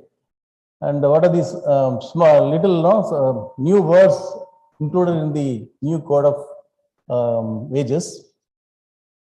And the supervisory capacity that's mentioned there. So not by designation, the capacity, the nature of work. So based on that, only supervisor can be management side, management employee. Otherwise, he'll be a worker. So just a question to all of you. One supervisor by capacity, okay. Supervisor by capacity, he is earning, monthly earning is 14,500. Is he a worker or not?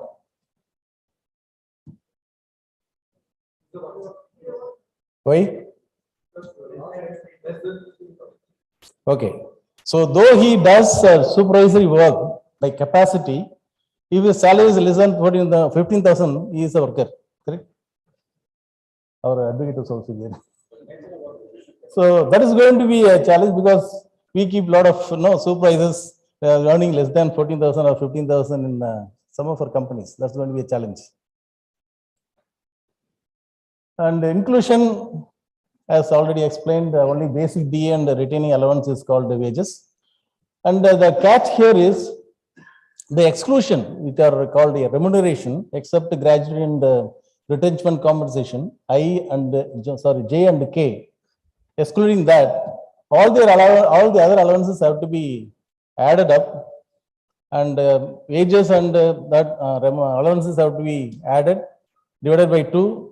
If that is more than the wages, the differential portion has to be included as wages. That's the catch here. That is going to be a challenge for most of us. I'll tell you why. So, for example, to understand better, I've just given 3 samples there. So, first to second and third case, it is the 50% of remuneration is not more than the wages. So, inclusion, we need not add any amount. But in the fourth case, so it is 5,800 has to be included as wages along with basic and DA, right? Here, if you see, even PF contribution is considered. So what happens if PF contribution is also included and calculated, and 5,800 is added to the basic and DA? So what will happen again? We need to pay 12% on the revised basic and DA. The basic what is wages, 12%, the revised wages, and again the PF contribution will go up, right? This is a vicious cycle. Where are we going to end? Our payroll service provider will have a hell of a time. So this will keep on changing. So add the extra amount, again the PF contribution will go up. Okay, the 50%, exceeding 50% will be again more.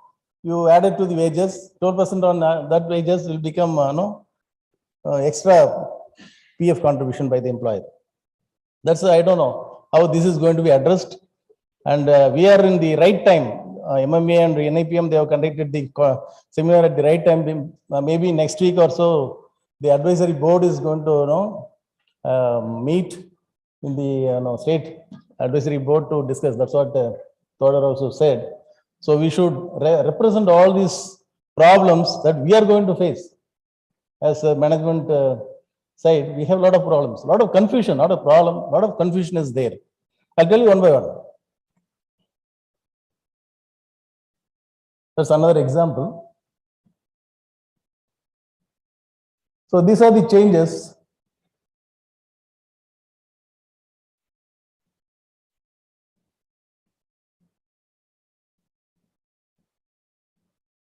That's for Thoder. The absence, 10 or more employed persons together without information, if they take leave, you can go for 8 days wage cut. That's one section in Code on Wages.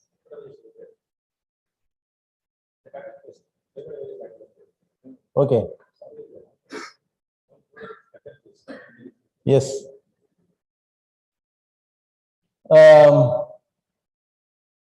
This is another one is working in an establishment which is situated in the state other than his hometown is Interstate migrant worker, right? So in this Code on Wages, so once in a year we need to give travel allowance to go to his native state and come back. If he has worked 180 days in a single company, same company. That's a new addition there. Not for everybody if his monthly salary is less than 18,000. We have managers also coming from other states and working, but it is 18,000 is the cutoff salary. If he is earning less than 18,000, we need to give the journey allowance. So a little more to elaborate the impact portion of it. Increase in gratuity. So if wages is going to be more than 50%, actually as per the calculation, it is going to be more than 50%. for gratuity, most of our industries, they have with the LIC, right? So it is going to be retrospective. If a person has already worked for 10 years or 15 years or 20 years, so his gratuity payout at the end of his service or whenever he leaves is going to be almost 30 to 40% more. So based on that, the LIC is going to claim or ask for more premium, whenever it is implemented. Definitely, it is going to be a huge cost impact for all the industries. So am I able to, no, am I clear? You are able to follow me, right? So the premium will go into lakhs and lakhs of rupees. So when the gratuity payout calculation is going to be almost 30 to 40% more. So now we are paying gratuity only on basic and DA.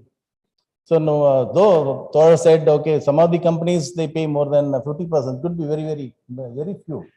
But most of the companies, it is 40% or 45% or so. That's it. Not 50%, very few companies. So when you 40 to, if you increase to 50%, 10%, right? That's going to be a huge impact. So that is going to be a huge cost on the company, cost impact.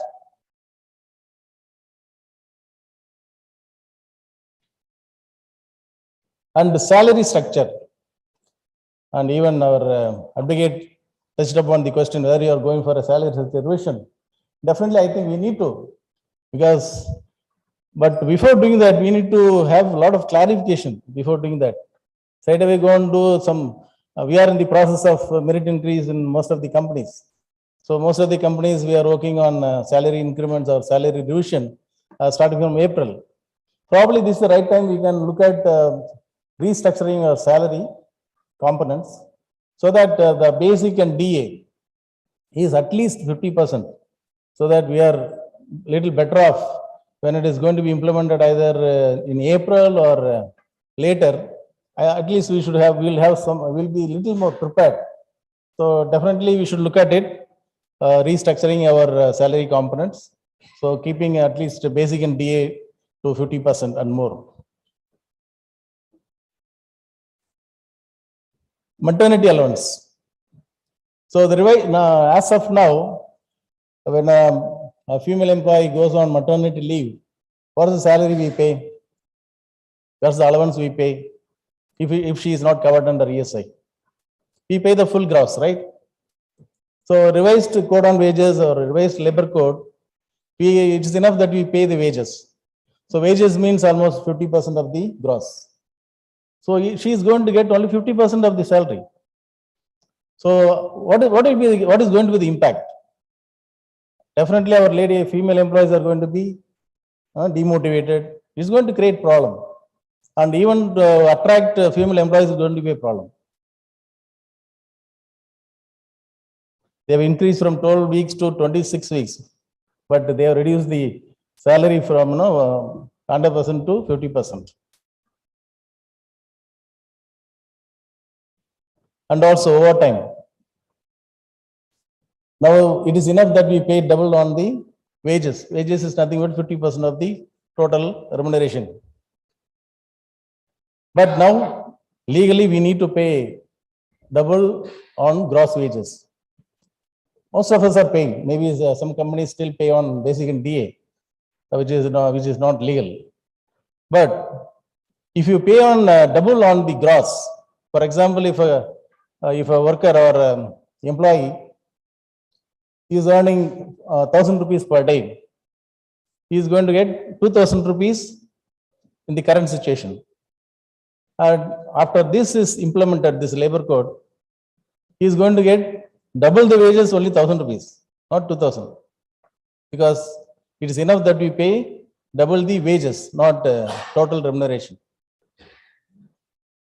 Just imagine, will we be able to attract or convince employees to do overtime, Dinesh? It is very tough, because if you pay small amount, who will be willing to do overtime? It is going to be a big challenge.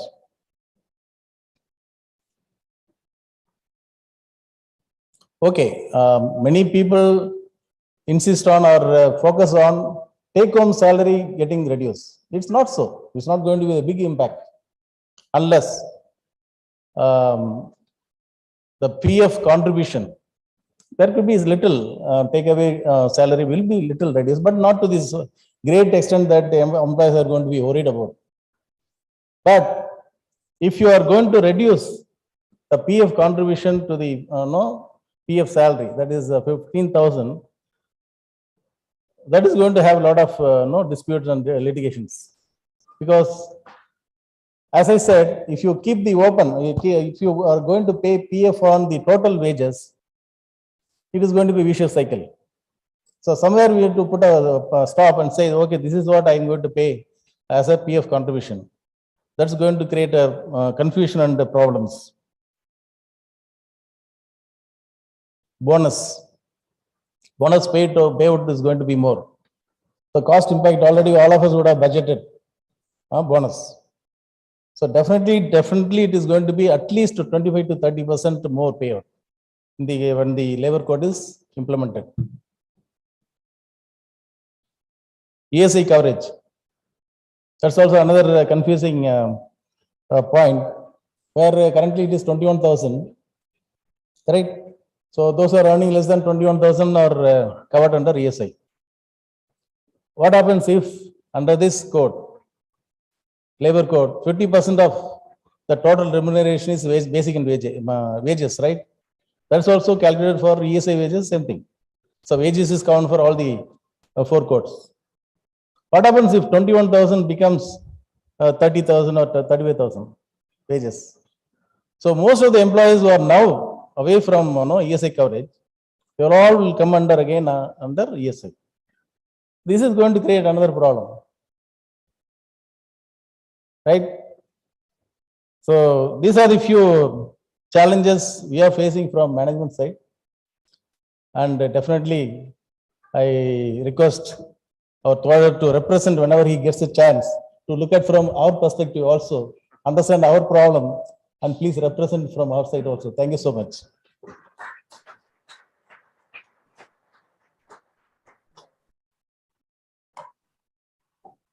Thanks, Amar. He has brought very effectively, briefly, but given the message what he wants to convey. We have everywhere the additional liabilities on the social security, on the gratuity or maternity allowance, overtime, everywhere. Take home is not going to reduce, bonus and ESI problems. But whatever is raised needs to be answered by government through your clarifications and rules definitions when it is getting modified. Now I request the audience to write down their questions. So 2 faculty speakers are over. The third one, Mr. Vijay Deshpande, will address now the people for 10 to 15 minutes. Then we will have the question and answer for 8 minutes. Thank you, sir. Vijay Deshpande, sir. Over to you. Sir. Over to you, sir. Good evening, everybody. Am I audible? Yes, sir. Okay. First of all, my apologies that I am not there in person, and I am attending this this event virtually, and I have not been able to come there in person. I must also thank NIPM and MMA for making this wonderful event, where I have been able to share the dais with great luminaries, both from industry and from union, and to be there on the dais together with a big luminary like very enlightened person, illustrated person like Mr. Soundarajan. I consider it my big fortune. Most of the challenges or the issues that are coming out of labor code have already been spoken about. But since I have been a part of FICCI, CII, Employers Federation of India, together with the management, and where I know initially a lot of suggestions were invited by the government in framing the labor code. Let me say that labor code is basically built on 3 premises, 3 foundations, 3 objectives. First objective is to enhance, strengthen the employer-employee relations, or what we call industrial relations. They must be harmonious, they must be productive. That is the first objective. The second objective of labor code is the welfare. We must be able to enhance the labor welfare, particularly of the blue collar workers. And the third objective of this labor code is also create ease of doing business.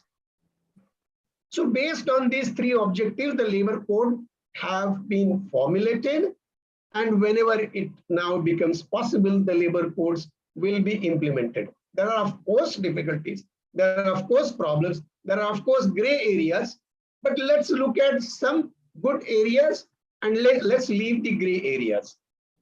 First, and I would like to talk about the issues or this particular aspect of labor code which has not been talked about by earlier speakers. Let me come to the first premise of enhancing employer-employee relations or industrial relations. And I'll come to the particular aspect which has not been discussed or talked about. First, it says, of course, we had the works committees earlier under ID Act. Now we will also have grievances redressal committee. It's not very clear how will that overlap happen between works committee and the grievance redressal committee. But I understand the objective of the labor code. The first objective is enhance the industrial relations, improve and keep industrial relations productive so that industry and the labor survives. You know, the Prime Minister talked when he talked about the labor codes, he particularly talked about Industrial Disputes Act. He said, why do we call it Industrial Disputes Act? Why Vivad? Why dispute? Vivad is a dispute in English. Why Vivad? Why dispute? Why not have Samvad? Why not talk of dialogue? The idea is to create a dialogue, probably a better platform where industrial relations will not be so critical. And one important aspect of this I see in terms of the unions. We have had problems of multiple unions. I'll come to what the kind of problems we have faced.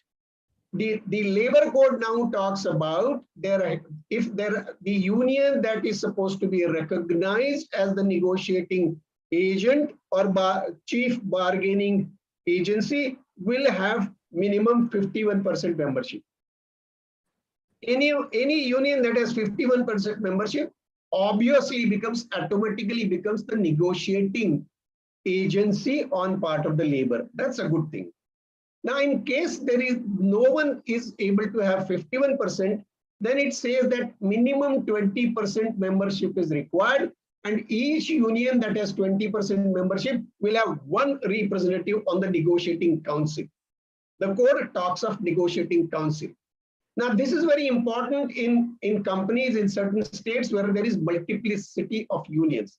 Luckily, Tamil Nadu does not have so much of multiplicity of unions, but I, as the head of HR in JK Tyre, I have faced 27 unions in one of my plants in Uttarakhand. We have 3,000 workers and 27 unions. Now, with 27 unions, when you negotiate, and if each union is allowed to bring only 2 office bearers, I'm talking to minimum 54 people at the negotiating table. Now, this is very difficult. The code now, to an extent, simplifies that you have to have 51% membership to become the to be on the negotiating council. So that I would say is a welcome sign. But the only thing is that it says the recognition of 51% membership and to be able to represent the union as negotiating council has to be decided by union. Has to be decided by management. Now, I don't know how managements are going to see this. You know, there are certain states like Maharashtra has Maharashtra Recognition of Trade Unions Act, where you prove your membership and then the code grants you recognition. The labor code that is now the new labor code envisages that the recognition of a union and the union to be on the negotiating council is the responsibility of the management, the HR guys. I don't know how are we going to do that. That is one challenge I definitely see. What is applicable for long-term agreement is also applicable for the standing orders. So it is the negotiating union only will be able to participate in the long-term agreement as well as framing of the standing orders. One good, I mean, I don't know good or bad, But there is one particular provision which I have carefully read in the labor code. It says no member of council of ministers shall be on the executive committee of the union. The idea seems to be, let us have the less politicization of the unions. There are states where the ministers are the chairman or the president of the unions, and it becomes very difficult for a manager to negotiate with a minister. I don't know how it is going to happen, how it will be implemented, but at least the labor code says that no council, no minister or someone who's on the council shall be council of ministers shall be the executive committee member of the union. Now let me come to the welfare. Welfare, of course, there is wages. The wage, it has been tried to say that some companies had an intent to avoid provident fund on a larger basic, and therefore there used to be allowances. And the Provident Fund Commissionerate has always said that this allowance has to be taken care, has to be considered for PF, and that used to be litigation. Now they have tried to say that 50-50. It's going to be very difficult. It's going to be very difficult. But if you look at the spirit of the law, if the law says don't try to evade the Provident Fund, obviously it's going to be very difficult.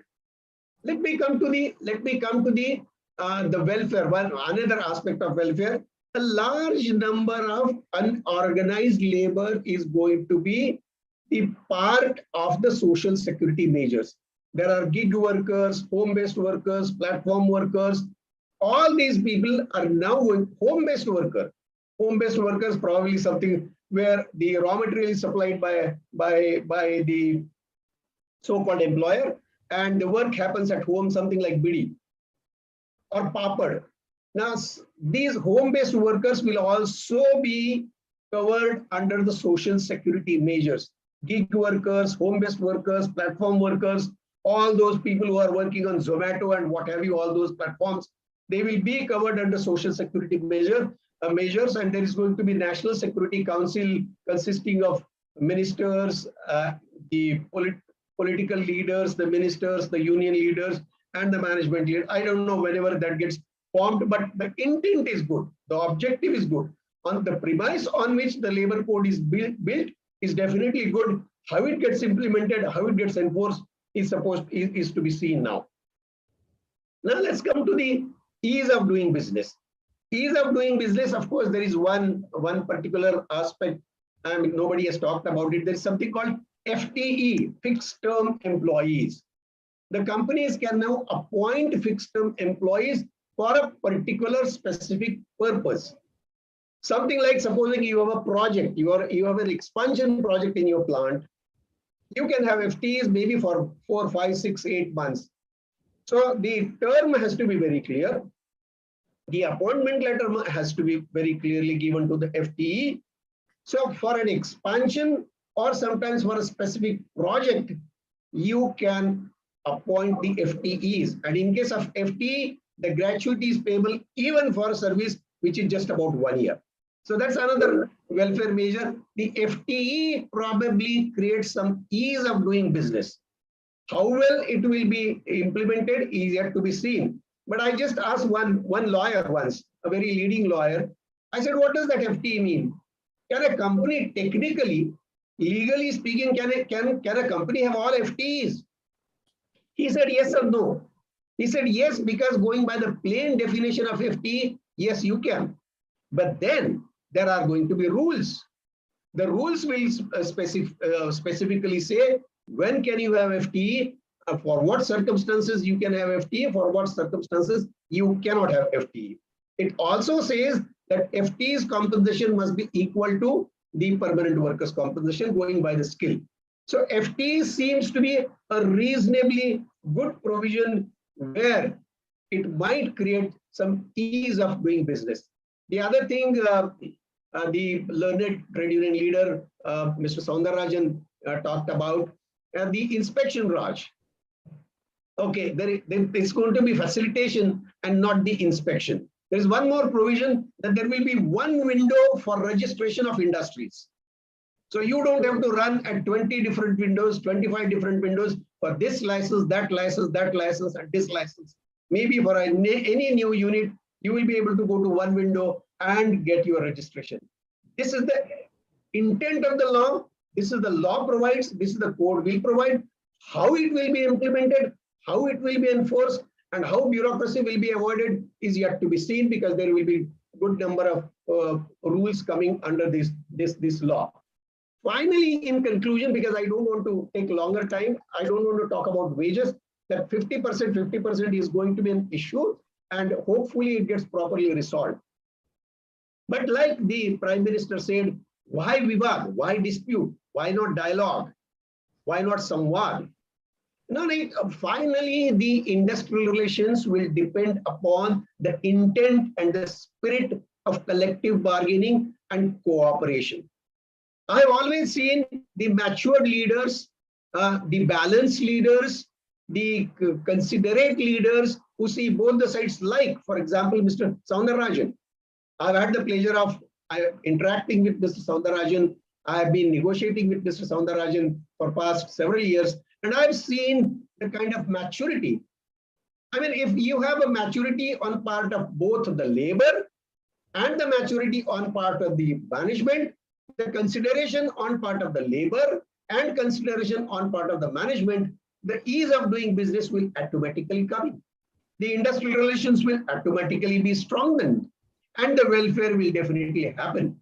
So the law finally cannot replace the spirit of collaboration, cooperation, collective bargaining.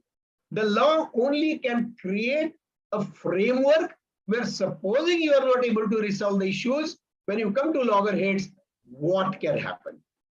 But the best part is not going to do that. So from are not going to basically not going to have a dispute, and better have samvad or a dialogue and resolve the issues.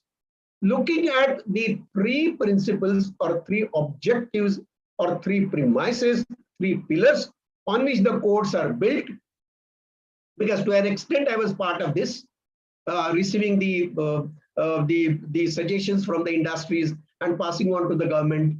I mean, the premises are wonderful, a very, very noble premises, noble pillars: industrial relations, the betterment of industrial relations, the welfare, the better welfare, and of course, ease of doing business. Because if there is ease of doing business, the investment will come in, more employment will be generated, and automatically labor welfare will happen. Also, the inclusion of gig workers, platform workers, home-based workers is also a wonderful, I must say, wonderful effort. And there is one more thing. They've also said that there will be a reskilling fund.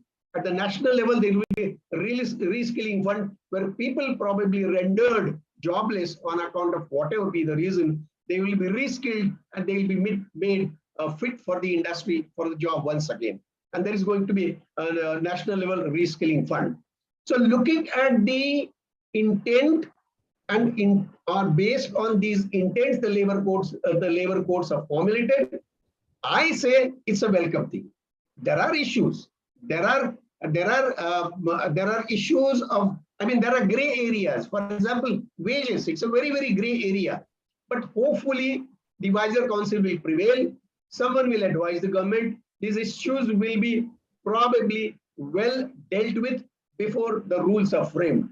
I, on my part, welcome the labor codes, barring some issues, barring some gray areas where the clarification is required. And once again, I say, finally, it's a matter of the spirit between you as employer and the union.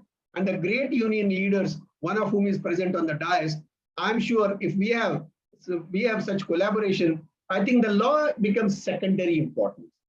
The law will not really guarantee you the industrial relations, the strengthening of industrial relations.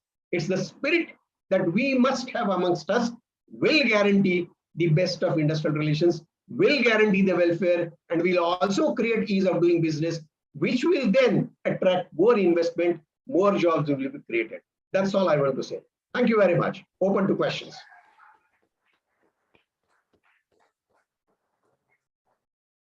Thanks, Mr. Vijay Deshpande. You have efficiently or effectively brought out the stakeholder voice rather than the employer or employee. You brought about the intent of the enhancing the employee relations, labor welfare, and ease of doing business, and also byproducts of the fixed term employment or collaborative culture. Thank you. Thanks a lot for your inputs. Now it is time for the question and answer session. I request each speaker try to give two questions, try to answer that so that we can be in time, on time. Already we are slightly delayed. Yeah.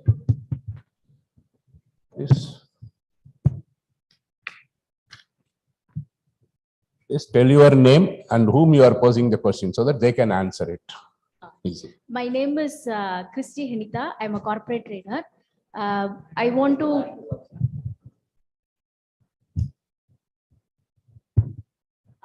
Thanks, sir. My name is Christy Henita, corporate trainer by profession. My question to open to any one of the learned panelists. When we want to do ease of business, then government should give relaxation in the tax and the way how the business owners are spending money. They should not cut down the wages on the employees. When we talk about the labors, why ease of business is coming?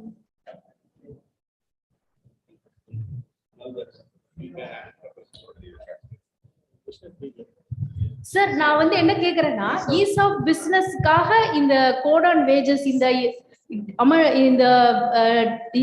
இந்த modifications கொண்டு வராங்கன்னா is of business intend இருந்துச்சுன்னா அந்த business ஓனர்ஸ்க்கு வந்து அவங்க வந்து tax பே பண்றதுல அவங்களோட ஸ்பெண்டிங்ல வந்து கவர்மெண்ட் வந்து அவங்க வந்து ரிலாக்ஸேஷன் கொடுக்கலாம்.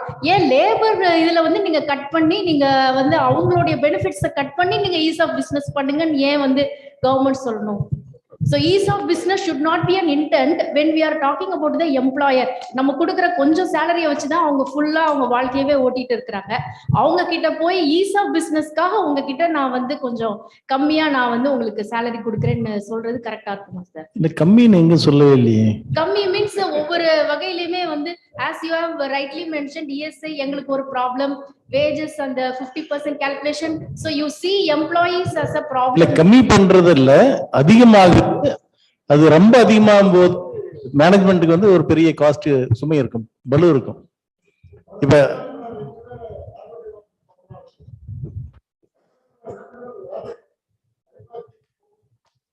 ஓகே, சோ கம்மி பண்றது ஒரு எய்ம் கிடையாது, எந்த ஒரு மேனேஜ்மெண்ட்டுக்குமே கம்மி பண்ற எண்ணம் கிடையாது. பட் இந்த லேபர் கோட்ல வந்து ஹியூஜ் டிஃபரன்ஸ் வரும். அதாவது வருஷம் ஒரு 10% அடிஷன் ஆகுது அப்படின்னா ஓகே, எல்லாமே பட்ஜெட் போடுறோம், அது ஒரு பெரிய சுமையா இருக்காது. பட் திடீர்னு வந்து 30% 40% வந்து அதிகமாகுது அப்படின்ற போது it will be a huge impact on P&L. அது வந்து பெரிய ஒரு சுமையா இருக்கும். அதான் பேசுறோம். I will also supplement what ease of doing business is the biggest government, and this is one of the factor. It is alone not that government is extending a lot of concessions to you in running the business, but everything government cannot do. Mutually we have to do it ourselves who are in the industry, either employer or employee. That is where these codifications have come to simplification and consolidation, and also have the mutual benefit through collaborative culture. That is the answer if you want. 1 minute. அவங்க கேட்ட கேள்வி மிக நல்ல கேள்வி. அதாவது காசு கொடுத்தீங்கன்னா நாய் வாங்கிடலாம், ஆனா நாய் வந்து உங்களுக்கு வால் ஆட்டணும்னா அன்பு கொடுக்கணும்.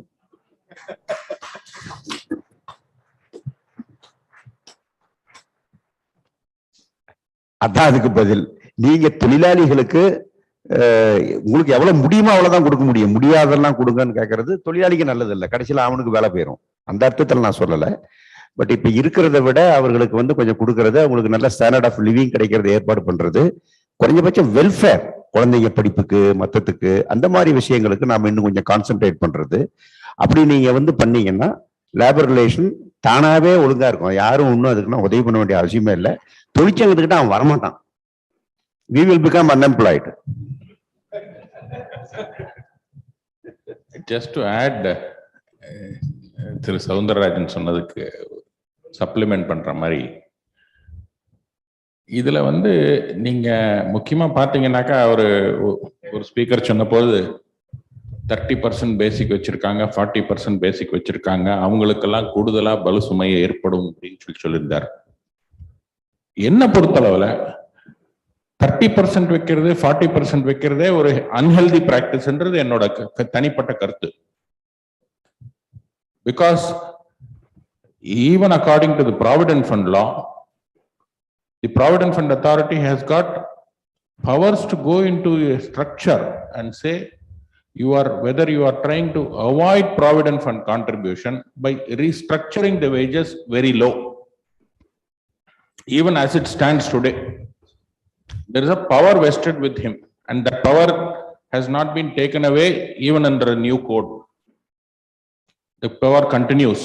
So, நீங்க ஒரு அன்ஹெல்தியா ஒரு சிச்சுவேஷனை உண்டாக்கிட்டு எனக்கு கூடுதலான பதில்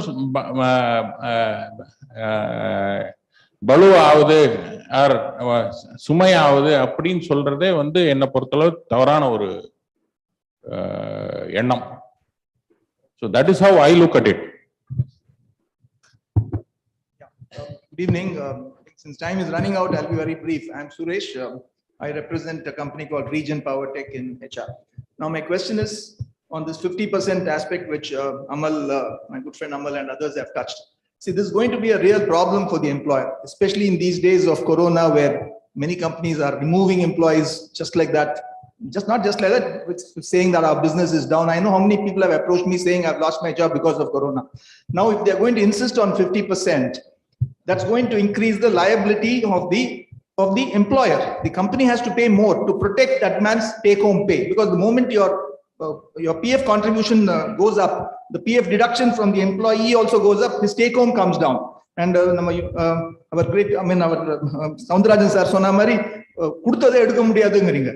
At the same time, சம்பளத்தை நாங்க குறைக்கவும் முடியாது. At the same time, PF contribution you ஏத்தணும் 50% ஏத்தணும் அப்படின்னா it's going to be a big problem for the employer. Same thing is going to be with gratuity. Amal made a point about paying with retrospective effect. That's going to be too much. Imagine at the end of 20 years, if somebody is going to leave the company, we are paying on his last drawn basic. And if you are going to say that his basic is now only 40%, his basic pay is only 40% of salary, you have to make it 50%. Companies are going to be going crazy. It may benefit the employees, but it's going to hit the employers very, very hard. So I think ultimately ஒரு ஜோக்கா சொல்லணும்னா எல்லாம் பூனை எல்லாம் all these rats it seems had a problem how to escape from the cat. So the cat finally said, it's my job to go around killing you people. How you protect yourself is your problem அப்படினு cat. So that's going to be ultimately happening. Soundarajan sir சொல்றாரு we will not leave it, we will go to court, we will fight அப்படிங்கற. On one side, Mr. Vijay Deshpande says we have to reduce disputes. So where is the end to it? And finally, my last question, is this law going to get implemented at all? If yes, when? That's it. Thank you.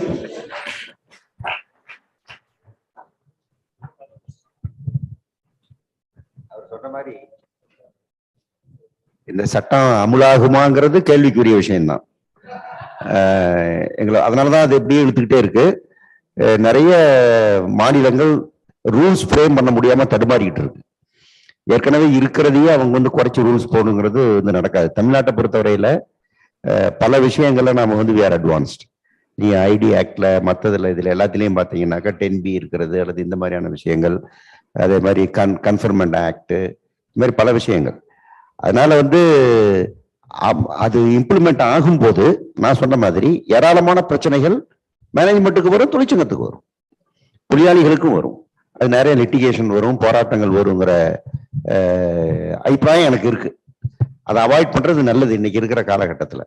இப்ப இருக்கிற விஷயத்த எப்படி நம்ம கொண்டு போறது, என்ன பண்றது? இந்த இவ்வளவு முயற்சி பண்றதை விட விலைவாசி குறைக்கிறதுக்கு ஏதாவது பண்ணோம்னா இதுல முக்காவாசி பிரச்சனை தீர்ந்து போயிடும்.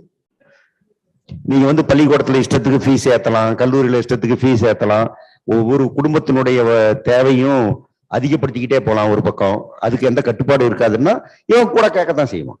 இவன் கூட கேட்பான், கூட எனக்கு கொடுன்னு கேட்பான். அது பிரச்சனையாகும். எங்களால எப்படி கொடுக்க முடியும் அப்படின்னு நீங்க சொன்ன ஆரம்பிச்சீங்கன்னா சண்டை தான் வரும். அதுதான் பிரச்சனை வரும். அது மாதிரி தேஷ்பாண்டே சொன்னாரு, என்ன டிஸ்பியூட் அப்படின்னா அந்த சட்டத்துக்கு பேர் வைக்கிறது டிஸ்பியூட் தான் பேர் வைக்கணும். It is dispute. Where is the relation? Dispute is dispute.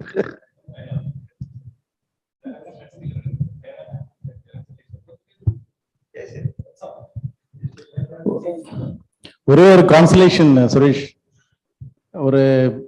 இது பெரிய இம்பாக்ட் ஒர்க்கர் லெவல்ல தான் அதிகமா இருக்கும். ஏன்னா அதுக்கு மேல நம்ம ஸ்டாஃப் மேனேஜர் சூப்பர்வைசர் லெவல்ல பாத்தீங்கன்னாக்க we have a concept of CTC. So CTC குள்ள we can play around. கரெக்டா? So huge impact வந்து அதெல்லாம் வராது. பட் ஒர்க்கருக்கு வந்து டெஃபினட்டா பண்ண முடியாது. ஏன்னா அவனுக்கு ஒர்க்கருக்கு வந்து we don't have the concept of CTC. அது it is as per the 12(3) settlement or wage settlement பேஸ் பண்ணியிருக்கோம். ஸோ சடனா அவனை வந்து இதை குறைச்சி அதிகமாகினா டெஃபினட்டா it will lead to dispute. So it is not also not correct. I think அந்த ஒரு கான்சலேஷன் நமக்கு இருக்கு. ஓகே. ஸோ இன்னொரு அப்சர்வேஷன், ஓவர் டைம் வந்து இப்போ ஒர்க்கருக்கு மாத்திரம் இல்ல எல்லா எம்ப்ளாய்க்கும் அப்ளிகபிள் அப்படின்றது ஒரு நல்ல ஆஸ்பெக்ட் சட்டத்துல. சோ அது பாசிபிள், அது அப்படி ஒரு ஆசை இருக்கு அவங்களுக்கு. தப்பு ஒன்றும் இல்லைல்ல, நிறைய வேலை செய்யறவங்களுக்கு எல்லாம் கூட சம்பளம் கிடைக்கிறன்றது தப்பு கிடையாது. அதெல்லாம் நடைமுறைப்படுத்துறது எந்த அளவுக்கு ஒரு சாத்தியன்றது ஒரு பெரிய கொஸ்டின். நீங்க எல்லாம் ஓவர் டைமுக்குள்ள சட்டத்துல இருந்தாலும் ஓவர் டைமுக்குள்ள வரவே மாட்டீங்க. அதெல்லாம் உங்களுடைய அடிப்படை டியூட்டியா போயிடும். இல்ல இவ்வளவு கன்ஃபியூஷன் இருக்கு இல்லைங்களா, அந்த 50% எம்ப்ளாயர் கான்ட்ரிபியூஷனும் ஆஃப் PF இன்க்ளூடட்ன்றது இட்ஸ் சோ மச் கன்ஃபியூஷன். அது we need to represent. Last question, please.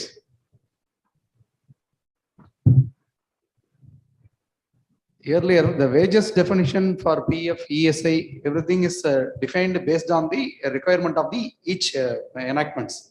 இப்போ இது காமனா அந்த எல்லா லேபர் கோட்ஸ்க்கும் காமனா வேஜஸ்க்கு போடும்போது இந்த சீலிங்லாம் will be erased.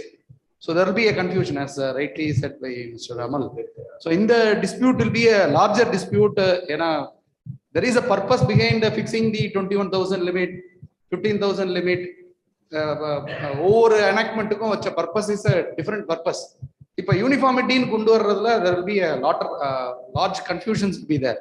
That should be addressed primarily, or else there will be a chaos in addressing bonus act issues. வந்து வரும்போது there will be a very big trouble both for employer and employee. That unions and both legal luminaries has to represent. So that's great. That's what all this confusion has to be sorted out in the state rules.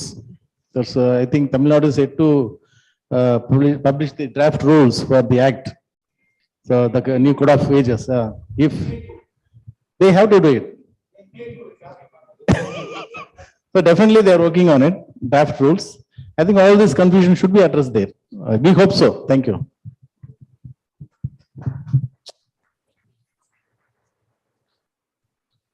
Thanks a lot. Thank you all. With this, the discussion concludes. Now I leave it to Mr. Matthew. Thank you. Thank you, the panelists. That's been a very scintillating discussion. All of your panelists have made your points very, very vociferously. Now it's time for us to conclude this excellent seminar. May now request Mr. T. A. Matthew Gunasilan to come and propose the vote of thanks.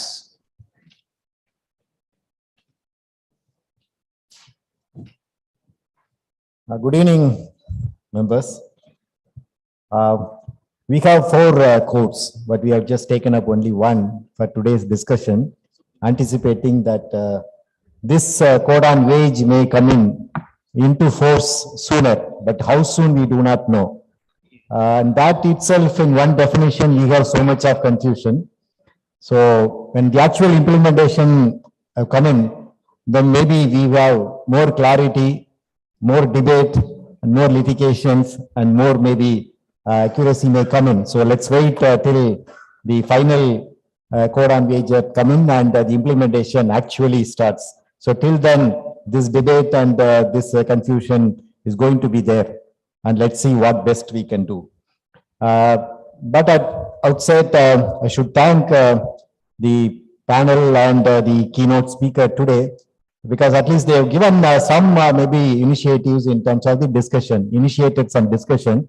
So I'd like to thank Mr. Sai Prasad, who has given the keynote address and set the tone for today's panel discussion, followed by Mr. Soundarajan, Mr. Vijay Deshpande, and Mr. Ramal, contributing their own perspective from employer point and employee point and stakeholder point. So I thank all of you for your contribution to this panel discussion. I also thank Mr. Ravichandran who has facilitated the discussion.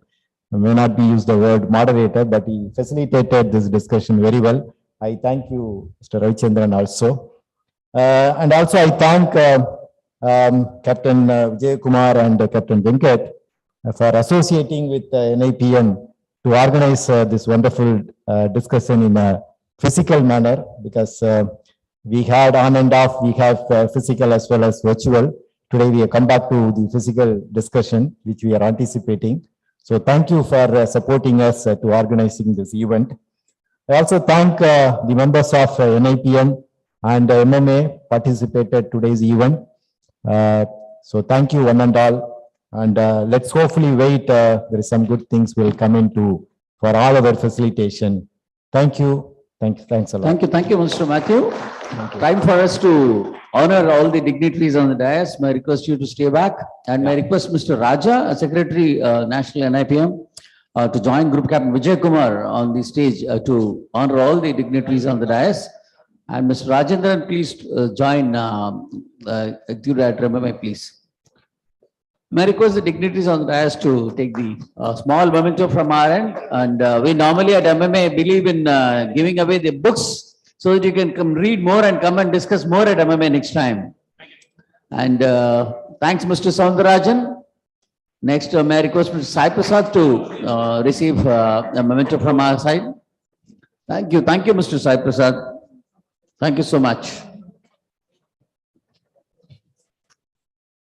Thank you so much, Mr. Amaldas. Thanks to Mr. Ravi. The guest who joined us online today, Mr. Vijay Deshpande. And I think they deserve a round of applause. I think, yeah, it's not too late in the evening to clap for them. Right. So, and Mr. Vijay Deshpande, thank you, sir. I mean, I'm sure you're listening to me. We're not able to see you on the video, but we here take pride in presenting on your behalf 200 face masks. Thank you, ladies and gentlemen. That's been a fabulous evening with all of you joining us here. And good night. Take care. All those who are joining us online as well. We have about the participants online. Thanks everybody for joining us this evening. And all those who are here, reach back home safe. Good night until we meet.